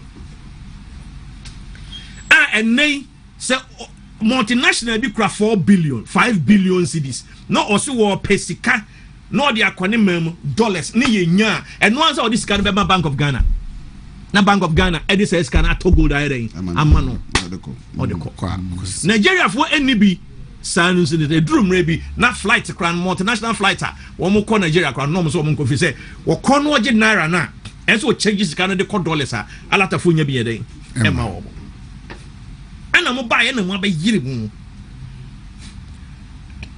ama Bank of Ghana kra ahase boka ko mo to na boarding mo ko to na fofofo ye the Bank of Ghana is $7 no mu a na ya boka wona ye no na wudi kwako gina so se me papa koko that na keke no si ye brane se ye tia obefa ne fo ye no ti obefa ne fo I agree with Dr. Samuel Afriye. Yeah. Say artificially one wa mia Ghana sikano amemwa ya din against the dollar no and na wodi ye no ejina so na wodi ye no rekoma kwani no sikati se dwie omo be lose farmers vote big time akwasi kwabna wodi obo akuafo Ghana akuafo koko akuafo beto atia on papa na wonim say wo mo sa akwakoto gold na FBM yeah efisa se wan go back anko change your price na ebesan ede eka na sa baba beto biem tia so no so motiso say wo kokoti so zo galamsey fo ne small scale fo wo ni tode from nyina no wo so bedwaw wan hwe yo be has asmogel o ma de kwasi na ntatwene ubomu a oni ewu wa momu a osi ewu kwasi na ntatwene eno no 45 after 9 yenya ne ansori ai na me 1 minute pe Dr. Bamia Batna Ghana card when him say 2024 ni e ba be free so no kwam na ye introduce ade ye friend no digital forex trading platform yen ye de bae me catch me navofo NDC fo me no me communication me catch ra wo mo say digital forex trading platform no eda ho wo mo me koshem kena kwamna eno ene sen dollar ho akwa atwe nya sa Bank of Ghana di obenya wo de be ma wo mo a wo wa ya mo mutumi krata wo mo de $10 no ye de wo mo nyina kogu abefo fidie so ni mo chira kwan ni mo chira kwan ya mo mutumi krata so wo mo mfa $10 and $10 and this Bank of Ghana sum dollars de ko ma wo mo so wo mo ton no mo enye ya wo kwakoto bia no o kwa se ye je Ghana card you verify ni won say that say time we say Oheneba na Asiedu obeto $10,000 was see what the kokra niema about my Ghana and to say hwehwe Oheneba na Asiedu ayebehu no dollar na obaji ye so to de ko sha ne mpaso no wan fan kwango kra niema na ma yebehu no na ani bia die sei ye di bu o man na yare yakoto aba me yare na waba na unum sa de we da ho a wo tan ma fe e ba nsa na afi de wo de sa de we ba sebi preduasa se enya jimia na ya bro ana odi o man Ghana fo enya jimia na ya bro Oheneba efisa ade na da ho nya na odwene ho de ba and you wait till a year efisa ni enim say dollars na mu twagum no mu tugum no obi betimede ni sika beta sika kesia aba obefa dollars ni na within seconds and once oko forest bureau no akoto oko ha no akoto oko bank we no akoto wo betimi atwe $20 million one day because okresika wo dey top ana wo ujagum enya bro anya jimi sa anya bro anya jimi and the sanji say we na Dr. Wontumi and the governor of Central Bank 2014 come up you Google digital forex trading platform 2024 digital forex trading platform na ye de buy no san ye we so buy na wo use o buy ya has ye use well ye de besia achina ye beba na